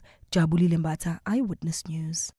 Lawyers of former Defence Minister Nosiviwe Mapisa-Nqakula are contemplating filing an application to have the corruption charges against her dropped. Mapisa-Nqakula made a brief appearance today in the Pretoria High Court, where the state made further disclosures to her defence team. The former minister is charged with 12 counts of corruption as well as money laundering. The charges relate to her allegedly soliciting and receiving bribes amounting to 4.5 million rand from a defence contractor. Tabiso Koba has more. By the end of today's court proceedings, Nosiviwe Mapisa-Nqakula was in tears when the judge announced her case would be postponed again. It's been over a year and 4 months since the 68-year-old was arrested, ultimately ending her political career. Spokesperson for the NPA's Investigative Directorate Against Corruption, Henry Mamotami, says the state has handed over the dockets requested by the defense. The state and the defense attorney have also agreed that this date would be provisionally used for pre-trial should the defense not decide to make any further applications pending the outcome of their consultation. She remains out on 50,000 rands bail. The matter has been adjourned to the 21st of November for pre-trial processes. Tabiso Koba, Eyewitness News. And President Cyril Ramaphosa says he's been briefed by Russian President Vladimir Putin about his meeting with U.S. President Donald Trump in Alaska on Friday. That meeting ended with Trump saying great progress had been made to quell Russia's war in the Ukraine, but no mention was made of a ceasefire. In a brief statement from the presidency today, Ramaphosa says during the phone call, Putin expressed his satisfaction with the manner in which talks with Trump proceeded. Ukrainian President Volodymyr Zelensky is headed for the White House today following the dressing down he received from Trump in the Oval Office in February. It's been more than 2 years since Ramaphosa traveled to the Ukraine with other African leaders in attempts to chart out a peace plan. Presidency spokesperson Vincent Magwenya says Ramaphosa and Putin have again agreed to maintain open lines of communication. President Ramaphosa appreciated the briefing from President Putin. The president underscored the need for more compromise on key issues for lasting peace to be attained between Russia and Ukraine. Meanwhile, the White House says Trump has invited European leaders to join his meeting with Zelensky later today. Gold is trading at $3,349.23 an ounce. The rand is at 17.57 to the dollar, 23.82 to the pound, 20.55 to the euro, and Brent crude oil is at $65.85 a barrel. In Houghton, accident scene M1 southbound near Glenhove causing heavy delays. Devland, we also have slow-moving traffic on the Golden Highway between the N1 and Union Avenue due to roadworks. And in Beshley, Kempton Park, traffic sluggish on Modderfontein Road between Pretoria Road and Mooifontein Road. And your sport, the Proteas return to ODI action for the first time since February. Miguel Cardoso insists Arthur Sales is not a direct replacement for Lucas Ribeiro, and the Springboks determined to correct wrongs against Wallabies. A partly cloudy Tuesday in store for Gauteng tomorrow. Joburg and Pretoria will both drop to overnight lows of 9 degrees, peaking at highs of 23, Vereeniging 8 and 24 degrees. The top story in EWN this hour. The Gauteng branch of the National Taxi Alliance has distanced itself from acts of violence allegedly caused by taxi operators in the province. EWN, in touch, in tune, and independent. For the latest, visit ewn.co.za or download the EWN app. 702. Live On the Prime Media Plus app. DSTV channel 856 92.7 and 106 FM. Let's walk the talk. 8 minutes after 5 o'clock. Welcome to it. You're on 702. I'm Thabo. I'm in for John. We're together till 6 this evening. A couple of matters have come through. We spoke to the MEC of Transport in Gauteng, and we were just dabbling on the possibilities of peace in the province, especially around malls between minibus taxi drivers and e-hailing services. A number of you sent your voice notes through, and you were complaining that actually this piece is artificial. It's non-existent because in various malls, e-hailing services are still not allowed to operate, allegedly by minibus taxi drivers. Despite the fact that commitments are made, the MEC has spoken to them, meetings will be held, and every week there'll be a gathering of various stakeholders to address this problem. The person who suffers most would be you, listening to us right now, because many of us, if not all of us, at some point, we do need services of either minibus taxis or e-hailing services. What do we do now when these two elephants are fighting? We as the grass become compromised. But is it fair on customers? Can we not choose the best mode of transport for ourselves? Why should it be forced down our throats that use this and not that, or else you are going to put your life in danger? In 2025, that can't be okay. The show continues. In a short while, we'll be speaking to Ntate Padi Lehohla, and we are talking about the economy in general, what can be done to resuscitate it and make sure that we move from these very low percentages to a bit higher. And of course, we had a chat with Wandile Sihlobo on the role that agriculture will play in the G20 summit. As you know, we hold the presidency of the G20, and we will be handing over to the US. Your comments, your thoughts, and your views are always welcome on 011-883-0702. 011-883-0702. Let's walk the talk. 702. Oh guys, hey, let me tell you, if you give me bohobe le mogodu, mala mogodu, you have made my day. Thank you so much, Lebo in Pretoria. Hi, Uncle Bongani. I am Andile, and I go to work school Yechland, and I want to become a real estate agent when I grow up, and I would love to play the Whiz Quiz. Hi, Thabo. So with regards to the secret favorite foods, I have two. It's pap with amas. I'll have that any day, any time, and any way. It doesn't matter when you give it to me. I'll enjoy that. And then number two, it's amabele. Ooh, those two for me, they do it for me. Thank you. Good day, Abu Thabo. Abu Thabo, I'd like to agree with the other listener.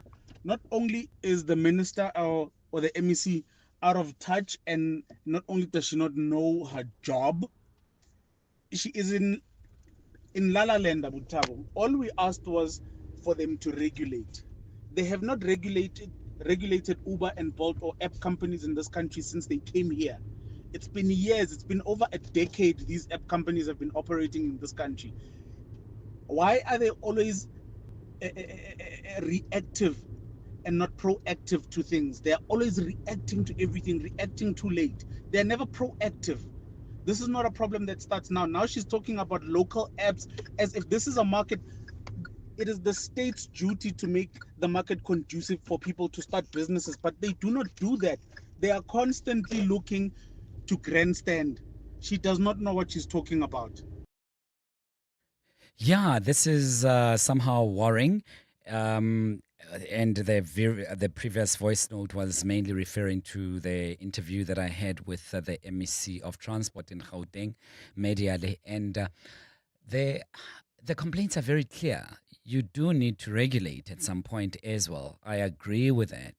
But in absence of regulation, which is supposed to be undertaken by government as the overseers of systems and processes and everything that has got to do with legislation and regulations, they have to at least, in absence of that, we cannot be killing people. I think that must be the point of departure. I agree completely that the government must regulate, and they wasted time, they dragged their feet. But we have to have a certain sense of tolerance and not kill people, not kill drivers, not kill commuters because they chose a different transport mode, because there's no regulation and we are fighting for regulation. And I know very well, my brother, that's not what you are saying. You're not saying that people should die in absence of regulation. I'm just adding over and above the good that you've put on the table, that they have failed on their roles to make sure that we have sufficient regulation. Well, traffic, does it need regulation? Karo Bochali will tell us all about it. It's 14 after 5. EWN Traffic. This Eyewitness News traffic is brought to you by Outsurance in partnership with 702. Mr. Charlie, what's the latest? Well, let me start in Ekurhuleni Thabo at Kempton Park. There's an accident scene on the R21 northbound before the R23 Pinoni off-ramp, causing huge delays. Bursley still in the Kempton Park area, traffic sluggish on Modderfontein Road between Pretoria Road and Mooifontein Road. Edenvale, traffic backed up heading into Bedfordview on the R24 westbound between Edenvale Road and the Kilulis interchange, while in Bryanston expect some delays on the N1 south from Rivonia Road all the way to Winnie Mandela Drive. There's also an accident scene in the Houghton area heading towards the Joburg CBD. That's the M1 south near Glenhove, causing heavy delays. Devland traveling into Eldorado Park, slow-moving traffic due to roadworks on the Golden Highway between the N1 and Union Avenue. And finally in Protea Glen, there's bumper-to-bumper traffic on the R559 main road opposite GOG Gardens. If you come across any other traffic issues, please WhatsApp us on 072-702-1702. There's more EWN on air, online, and on the EWN app. Clever late excuse number 85. You had to turn back home because you forgot to pack your laptop. Fortunately, with the Outsurance pointsmen on the roads, you no longer have to come up with creative excuses for being late. The Outsurance pointsmen, easing traffic congestion and getting you there quickly and safely since 2005. Outsurance really means it when they say you always get something out. In proud partnership with 702. Show them some love online using hashtag #PointsmanLove. Outsurance is a licensed insurer in FSP. Clement Maniatella. Weekday mornings, 9 to 12. 9 to 12. I'm glad you touched on the issue of what the court said around even black people who use this word, because as you have seen, people have been divided on whether or not the minister can even be racist just because he's black. What do you say to that? Yeah, so I understand the debate about whether black people can be racist or not. That's not of interest to us. It's not about whether you are racist or not. The question is whether these utterances meet the definition of hate speech. The definition in terms of Section 10 of the Equality Act says is words that are abusive or threatening that seek to demean a group of people based on either social origin or race and so forth. Tsepo Madlingozi, Commissioner at the Human Rights Commission. Clement Maniatella. 9 to 12 on 702. Smart Steve from Momentum. Hello. Stevie, my bro, it's me, Clinton Myers, the Minister of National Treasures. Good afternoon, Mr. Minister. How can Momentum Insure help you? You know, most Momentum car insurance protects the people better than a windbreaker in Cape Town. That's true, Mr. Minister. Listen, this no VAT economy is not helping with the cost of maintaining my gusheshe, my tires, man. So why don't you drive lacquer and earn lacquer with Momentum Insure's safety return? Smart Steve! Now you are a national treasure. Also, Momentum Insure rewards you with up to 30% cash back on your paid premiums, even if you claim. Nee, my lighty. Is it true? Stru's Bob, Mr. Clint Mayers. In this economy, this cash back will go a long way. Lekker man, Steve Bobo. Visit momentum.co.za to get a quote. Momentum Insure, keeping you safe on your journey to success. Momentum Insure is an authorized non-life insurer and FSP. Standard SMS rates and T's and C's apply. FSP 22789. The Festival of Motoring, powered by Westbank, brings the spirit of Ubuntu to the Kyalami Grand Prix circuit from the 29th to the 31st of August. Experience thrilling track drives, 4x4 adventures, drifting, supercar hot laps, and F1 demos. Get your tickets on Howler and use the promo code RADIO for a special discount. The Festival of Motoring, the power of new.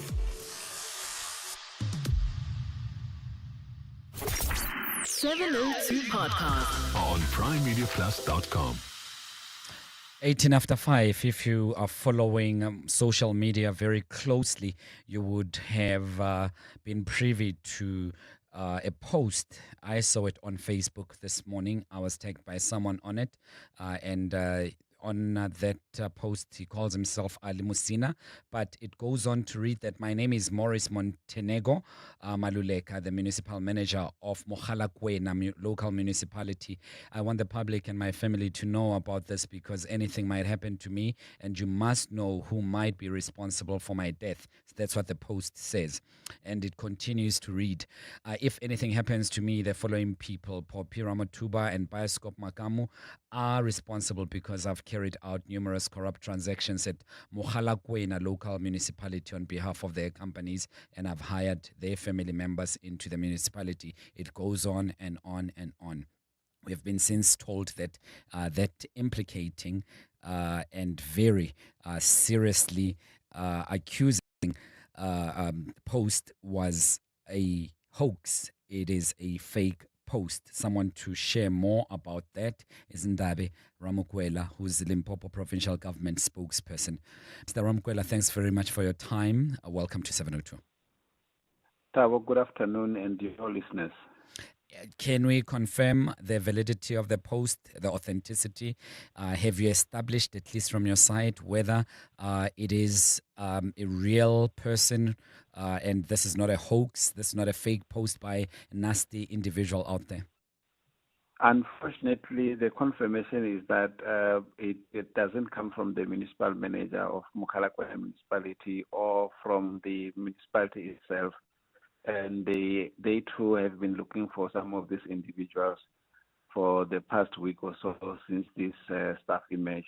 And previously they were to deal with such kind of individuals, some of whom they ended up getting court interdicts against, particularly those that they could identify by name or by their behavior. So unfortunately, when we followed up, the municipality already try to move around, good sir, because I am losing you and the connection is not as clear as it ought to be. I don't know if you can hear me now, and we give it one more try. I do hear you. My apologies. I thought I was at a better network area. Are you able to hear me now? No, I am, and I got most of what you said. It was just at the tail end, but I think we got the gist of what you said. Whilst we still have you on the line, Mr. Ramokwela, the statement came out that the Office of the Premier has escalated the matter to law enforcement agencies to investigate the origins of the allegations, because it is really damning, and it contains some serious allegations against Premier Dr. Popira Matuba.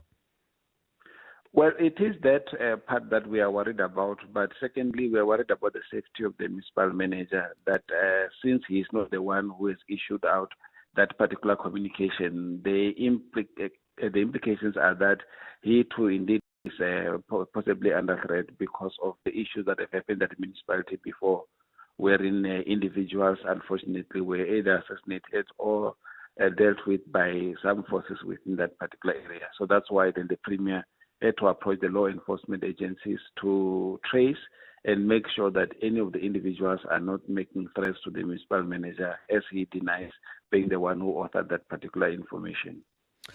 And you have since approached the law enforcement agencies. Have you heard from them?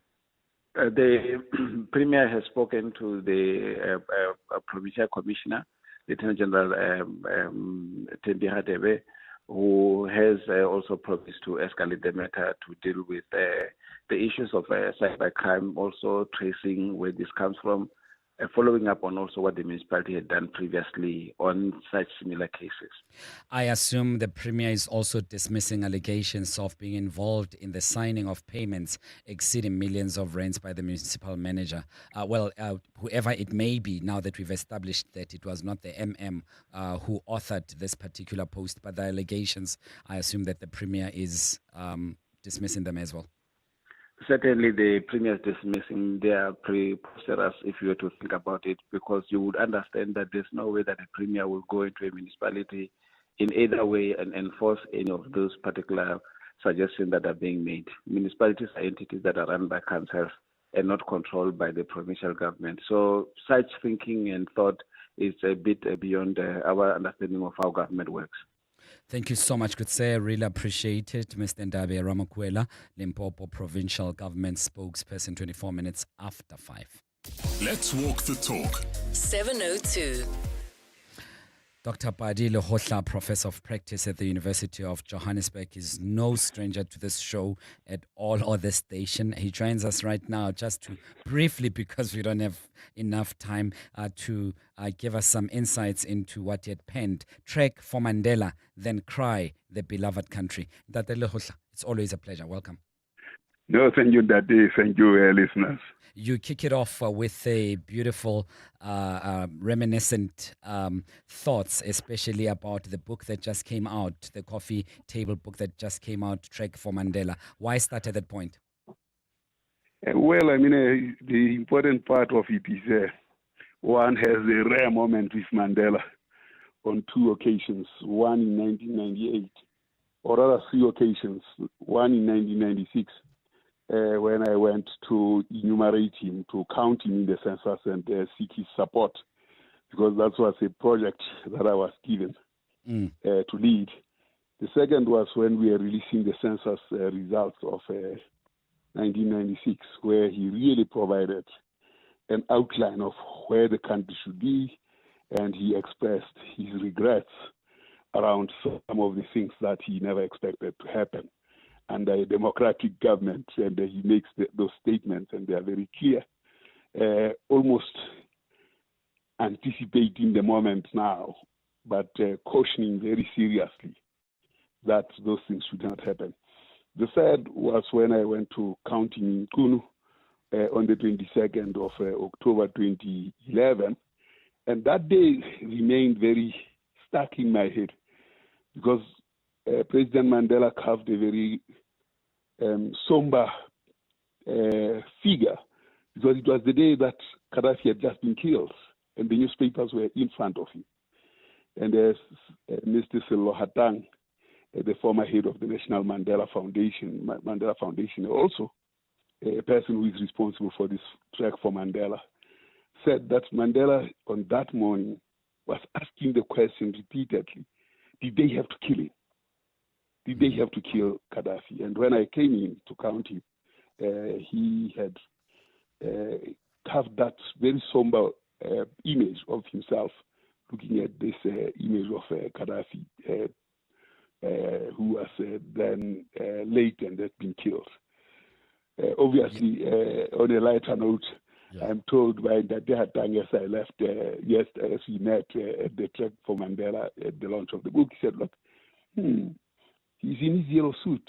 doesn't he like this yellow suit? Well, you were quite a fan of the yellow suit. I think many of us will remember. But before we say goodbye, very quick, because we don't have a lot of time, we will revisit this issue because they're important, especially the empiricism that you bring to the fore.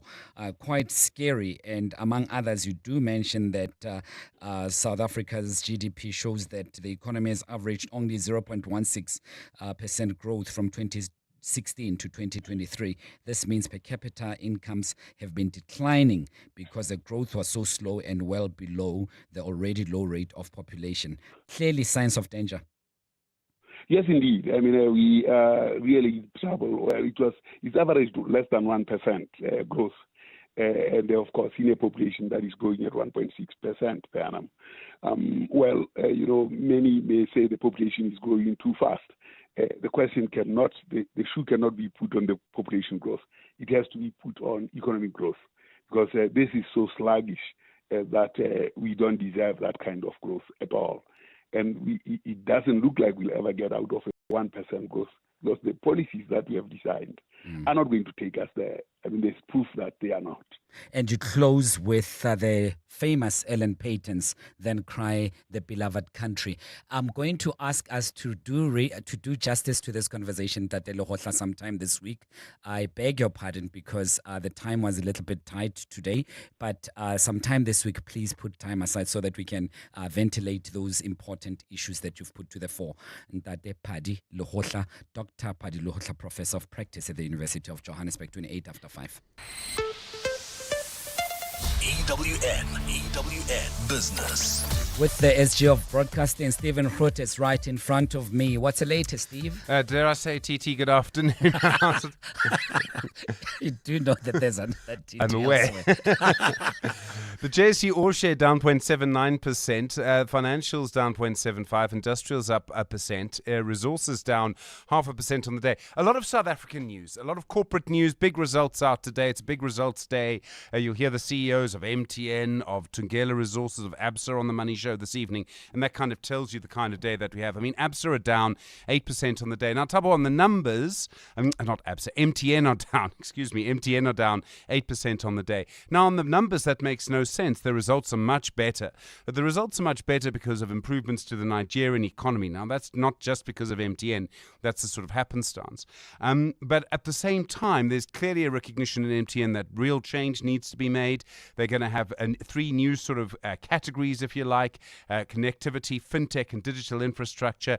At the same time, an announcement and just confirmation the US is still investigating. There's a grand jury in session should charges be brought against MTN for its activities in Iran and for whether or not to get money to the Taliban. It's very complicated, of course, those issues. It is working in both of those countries. But the market really punishing MTN today. We'll speak both to a market analyst and to the CEO, the president of MTN, Rolf Mapita, about it on the Money Show this evening.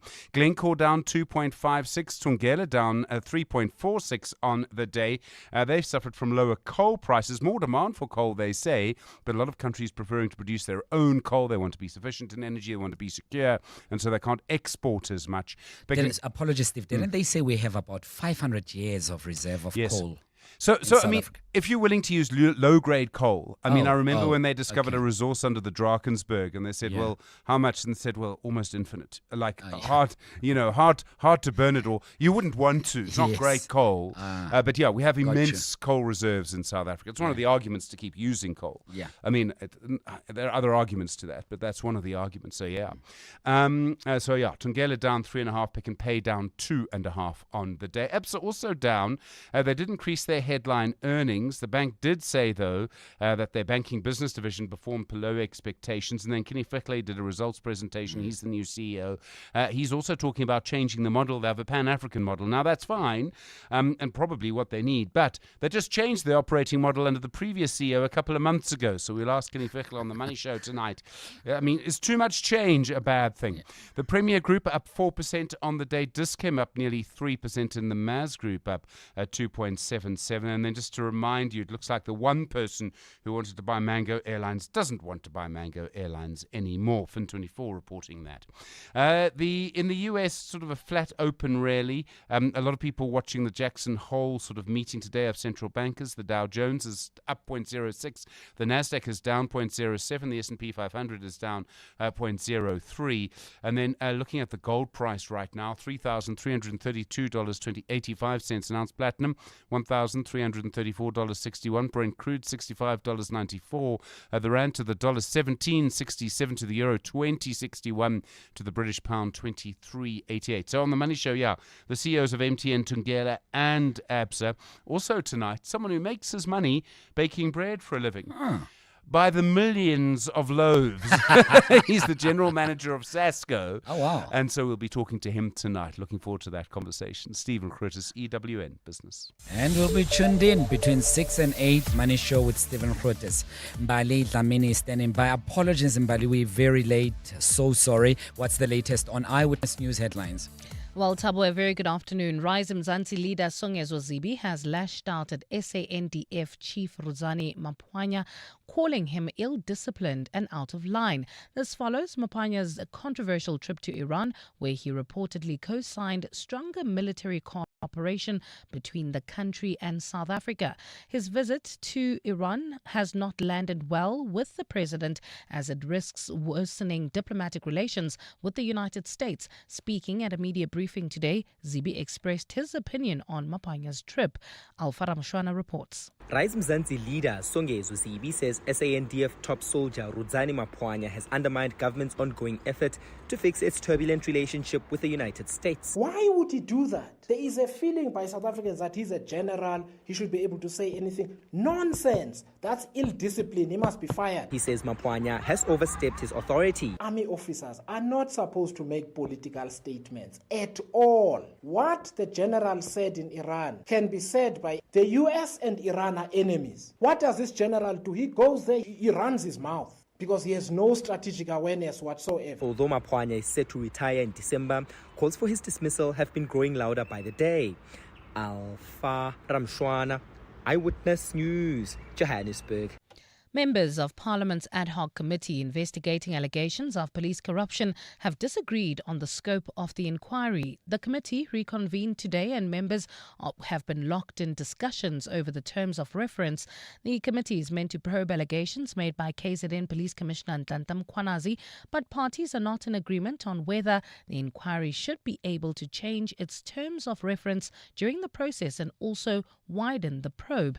ANC MP and committee member Kusela Sangoni. We want to just raise a point there where it says on the original, the committee may vary or amend these terms of reference provided the principle of fairness is observed. Our view is that we can't have this committee, continuing just to amend the terms of reference. And in the US, Meta is facing a probe after a leaked document reportedly showed the tech giant's artificial intelligence was permitted to have sensual and romantic chats with children. The internal document obtained by Reuters was reportedly titled Geni Content Risk Standards. US Senator Josh Hawley has now announced that a full investigation must be conducted into the tech giant, calling the document outrageous. A Meta spokesperson, on the other hand, has told the BBC that the examples and notes in question were inconsistent with their policies and they have been removed. Facebook, WhatsApp and Instagram are all owned by Meta. A partly cloudy Tuesday in store for Gauteng tomorrow. Lows of between 8 and 9 degrees and highs of between 23 and 24. Kempton Park heading towards Tembisa. There's an accident scene on the R21 northbound before the R23 Pinoni off-ramp, now causing more than an hour delay all the way from the R24 merge. There's also slow-moving traffic. This is in the Beshley area. Traffic is sluggish on Morafontein Road between Pretoria Road and Mooifontein and Boksburg. There's slow-moving traffic. This is on the N12 eastbound, approaching the R21 Rietfontein off-ramp. The top story in EWN. Rise Mzansi leader Songezo Zibi has lashed out at SANDF chief Ruzani Mapuanya, calling him ill-disciplined and out of line. Johannesburg, the Tribute to Women show is here. Join us on the 24th of August at Marks Park in Emerentia as we honor 31 years of democracy and the incredible contributions of women in South Africa. Featuring an all-star lineup, Keisha White, Ami Faku, Thandiswa Mazwai, Loyiso, and more. Get your tickets now at webtickets.co.za. The Tribute to Women show, proudly presented by Shia Entertainment. Dear Journal, trying to be an adult day 3731. I'm really struggling to explain my parents to my therapist. Might send him to live with them so he can see for himself. What if he ends up in therapy too? Wait, what if they love him more than me? Finally learning about mental health. Get covered at pineapple.co.za. It's convenient and like 19 Rand a day, so it's 100% the insurance for you. Underwritten by Old Mutual Alternative Risk Transfer Insurer Limited, a licensed non-life insurer and authorized FSP. Premiums are risk profile dependent. Unfold extraordinary with the brand new Samsung Galaxy Z Fold 7 5G 512 gig. Get it on a 6 gig Red Core plan from 1,749 per month over 36 months and double your storage with Vodacom, Zanzi's winning 5G network. Enhance your deal. Add 149 extra per month and get the Galaxy Watch 8 eSIM and Galaxy Buds 3. Available in-store and online. T's and C's apply. Further together. Vodacom. 702. WhatsApp us on 072 702 1702. Hi, Tabo. It's Ndata here from Pinoni. Tabo, talking about food that I love secretly. For me, it would be pap and eggs. And I even know the number of eggs that I need to fry for that meal to be perfect for me. So it's pap and 4 eggs. 4 eggs. I make sure it's 4 eggs. And that pap, I make sure that there is vinegar in it when I cook it. So while boiling the water, I'll put vinegar and then I put salt. Tabo, I'm telling you. I'll enjoy that meal. I'll enjoy it. Thanks for the great show, Tabo. Ndata here from Pinoni. Sure. Good afternoon, 702. Well, I love bread and knickknacks. Cheese, knickknacks, and bread. Brown bread, to be specific. Yeah, and I always eat it in my car. Thank you. Bread and knickknacks. You never done it? You loved it, bro. And Really? Or a banana. Oh, I know, Garo, you come from the northernmost. No way, bruh. Bread, knickknacks, banana. Really? Squeeze it up all tight and then. Oh, you squeezes it out. I don't know. It's just Oh, tastes you better. Really? Yeah. No way. Bread and knickknacks. I've never tried that. Right. Yeah. Well, if you've just joined us and you're thinking, what are they talking about? Well, earlier we asked, food that you secretly love, combination of food that you secretly love. I was saying that pap and acha for me does the things, does the pots for me. Pap and acha. And a whole lot of people have come up with their own renditions of great meals that they love secretly. And Karabo Charlie said, ding, sorghum porridge. I'd kill for that thing. Sorghum porridge. Ding is the best, bruh. Unfortunately, I can't bring it to work for you because it is at home. We always Really? make it. Always make it. And there's a way of making it. You Yes. can't just wake No, up no. and say No, you must wait for it yeah. to ferment. And Yeah, for a couple of days. Yeah, I and have a to the right- 93-year-old gran. She prepares that for me. Yeah, I don't know what it's called in English, but it's called le tlabejo. Oh. Yeah. My woman is a proper Tswana woman. Yeah. So she introduced me to it. So she does it all the Oh, time. you're so weak, bruh. You're so weak. How's that now? Let's just leave it. 20 minutes to 6 o'clock. You're on 702. EWN Sport. Tolagele Mganga is standing by to give us the very latest in the world of sports. Tolagele, hi, good afternoon. Afternoon, Tabo. And the Proteas will return to ODI action for the first time since February when they take on Australia in the first of 3 games tomorrow. Captain Themba Pavuma is fully fit, having recovered from a hamstring injury, but he'll drop down the batting order. No, I won't be opening. Aiden as well as Rickleton, they'll continue there at the top. I guess that's the partnership that we're looking to go with, probably in all the different formats. So we'll give that one a chance and see how it goes. I'll slot in at number 3. I don't think it's a really much of a change from my side, but I'll try and make whatever adjustments that I need there. Australia will be without Dylan Pesh and James Slipper for Saturday's second test of the Rugby Championship against the Springboks in Cape Town. Pesh has a broken jaw while Slipper has concussion. While for Rassie Erasmus's double world champions, they're out to right their wrongs following a second half collapse that resulted in a 38-22 loss at Ellis Park. There's so many things that we can find wrong, but then at the end of the day, we have to go and look, listen here, at this move, at this scrum, at this line-up. We always want to try and keep the traditional way we always play, with some other things we want to get right. I don't think the meeting was bad or in a tense way, because it's all adults, Sometimes we get upset with each other, but I think everybody's in agreement what we have to do to rectify it on Saturday. Mamelodi Sundowns are in prime position to reach the final of the MTN 8 following a 1-1 draw with the Orlando Pirates in the first leg of their semi-final. The second game will take place at a sold-out Lucas Moripe Stadium this Saturday. And ahead of it, Miguel Cardoso insists that Arthur Salez is not a direct replacement for Lucas Ribeiro Costa, who continues to be left out amid reports of a transfer away from the club. I don't think it's up to me to give answer to the question of Lucas. For sure, in the proper time, we will know everything that has or happened with him. But regarding Arthur, obviously Arthur is giving a good answer. I think Arthur is doing well, showing dynamic, showing that he understands what the team wants from that position, bringing his game to help the team. And as I said, no one should expect one player to replace another. It's just one player that plays in the same position that another one was playing. And in the Premier League tonight, newly promoted Leeds will host Everton. Jack Grealish is expected to make his Toffees debut, having joined on loan from Manchester City.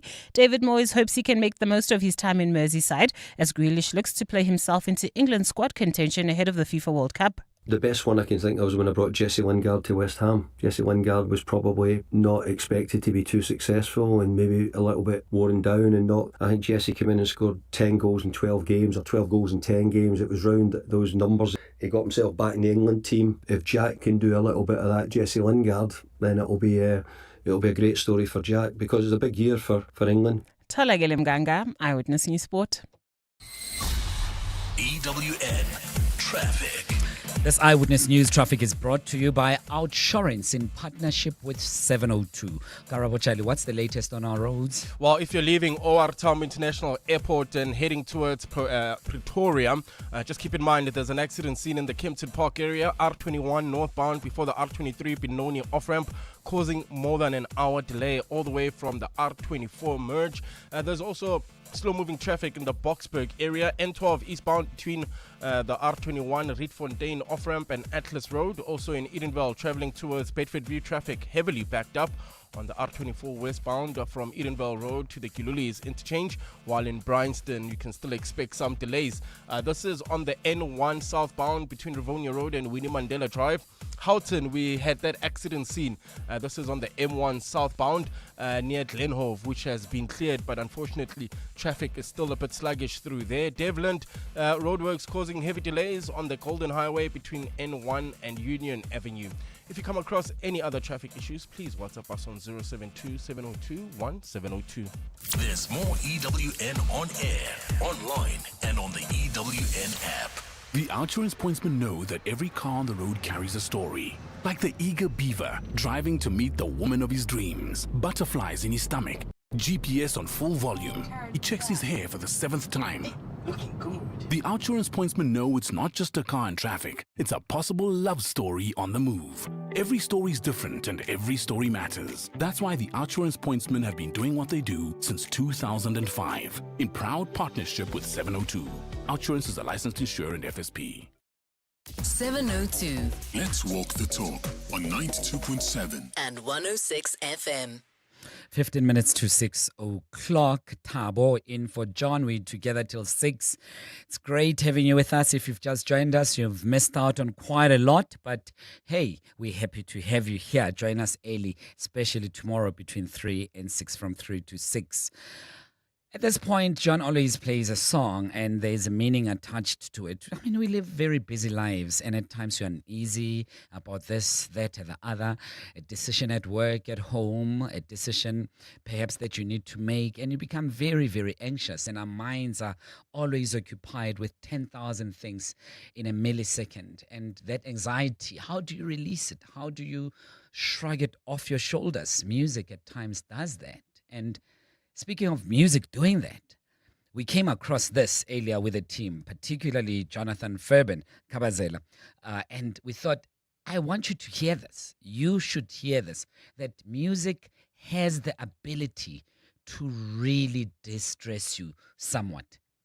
There's one song that is scientifically proven to lower your anxiety up to 65%. Elite athletes are already taking advantage of this and using it as a pre-performance primer. A 2011 study was done on how different songs affect the physiological measures of stress, and one song outperformed them all. It's called Weightless by Marconi Union. Your brain and body naturally entrain to rhythms, so this means that your heart rate, brain waves, and muscle tension will match the tempo you're exposed to.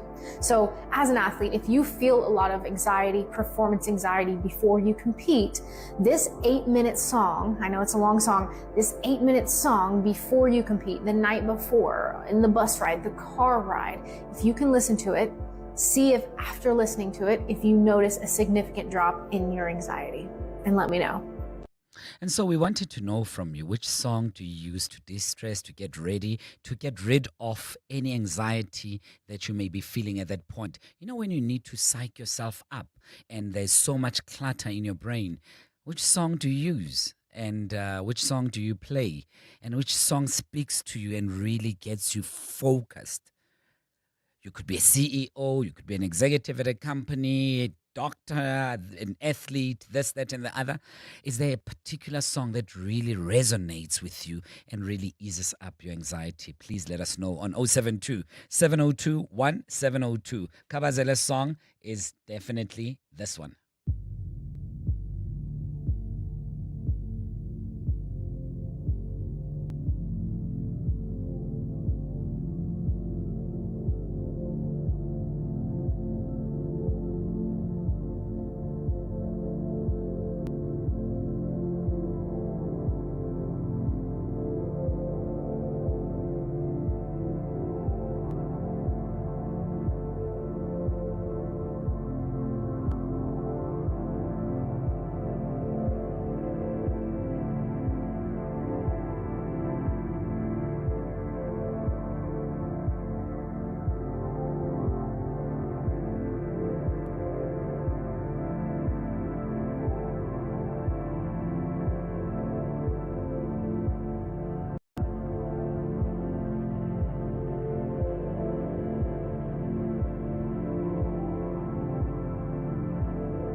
I mean, I think you get the point now. Apparently, this song scientifically has been proven to have the ability to reduce your level of stress. Did you feel the stress going down, the anxiety being reduced? Well, that's what they say. It's Weightless by Marconi Union. Well, for me, and I'd like to hear yours. But as you are sending your messages to 072 702 1702, I will also give you a bit of heads up on what mine is. Please don't laugh at me. Don't laugh at me at all. Alternatively, you can call us on 011-883-0702. 10 minutes to 6 o'clock.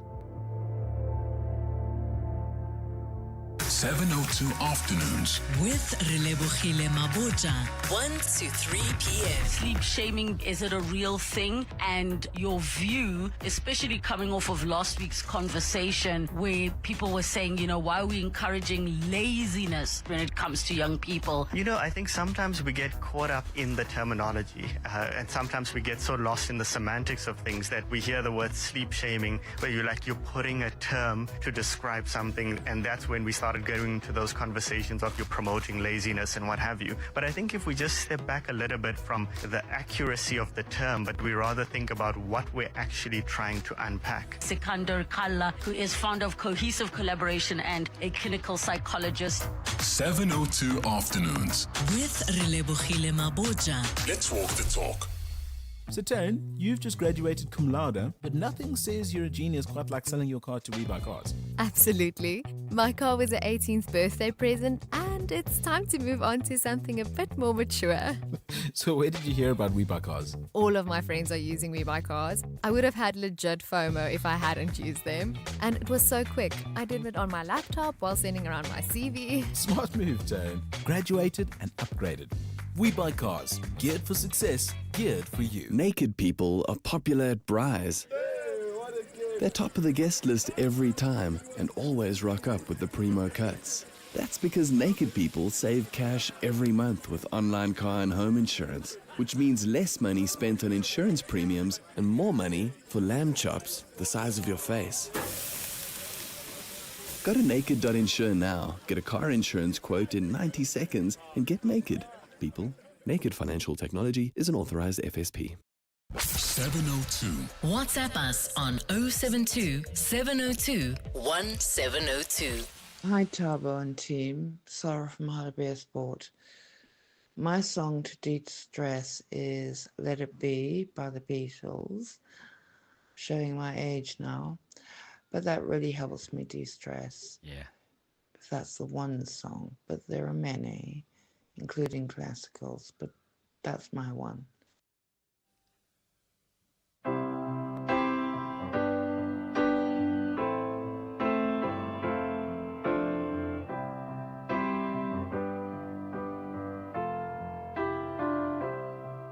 When I find myself in times of trouble, Mother Mary comes to me, speaking words of wisdom, let it be. And in my hour of darkness, she is standing right in front of me, speaking words of wisdom, let it be.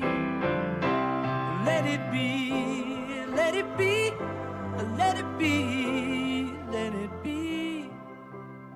Whisper words of wisdom. 7 minutes to 6 o'clock. 011-883-0702. William, you're calling us from Edenvale. Thanks for holding. Hi. Taking a call. Something Thanks. that calms you down and lifts you up is Dr. Toomey and Nothing Without You. Oh man, you That's just his rendition is beautiful. yeah. You're bringing out the gems today. Hey, William. Thanks very much, William from Edenvale, and he says, "Doctor, do me nothing without you." If it had not been for the Lord, who was always on my side, the enemy would have swallowed us, would have drowned in their waters. But our souls have found an escape, a hiding place in you. The fowler's snare is broken. Our help is in the name of the Lord. No, nothing without you. Without you, you are the air that I breathe. Can't live without you.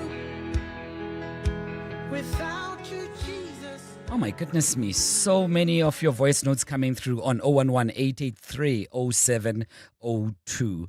And, well, Chet seems to be a bit moved, and he says for him, it is definitely Wamdu Project, King of My Castle.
king of my castle. Wemdu, what a beautiful track. I don't believe, is this what brings down your anxiety? It would definitely give me more anxiety. I'd love to hear from you. 072 702 1702. 702 Let's walk the talk on 92.7 and 106 FM. Kabazela's song had the opposite effect. I felt so much anxiety waiting for it to crescendo somewhere. No, awful. It didn't suck me up one bit. Hello, 702. Yeah. That song, Weightless, brilliant song. I'm a lecturer myself, and I've actually been using that song in class, playing it generally before assessments to calm the kids down, since some of them do have exam anxiety. And it's been working like a charm for years. Cheers, guys. Definitely. I'm going to try out that Weightless song. I will try it out as I'm driving home this evening. I want to see how it would turn out for me. But here's a song for me that really does that brings down my anxiety. And I see you still sending yours through on 072-702-1702. I'm definitely 100% sure you're going to love this one. Karabo, I won't even bother by introducing it. Let's just play it. People are going to love it.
It never entered my mind. The king himself, Miles Davis.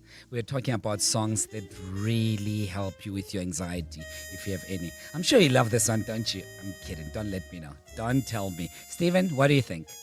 Yeah, it's not bad. We have to say goodbye. Thanks to the team. Have a lovely one.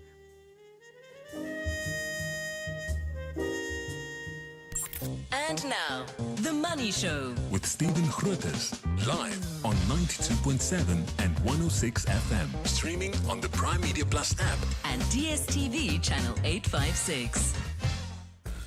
The Money Show with Stephen Grootes is brought to you by ABSA CIB, backing the Ideas Fund by advancing capital to African infrastructure investment managers. Good evening on your Money Show tonight. ABSA CEO Kenny Fechler on the changes he wants to make to the group and whether there can be too much change in too short a time. MTN's Ralph Mopita on his group's 3 new platforms, while the Tungela Resources CEO July and Ndlovu will talk coal prices and Transnet.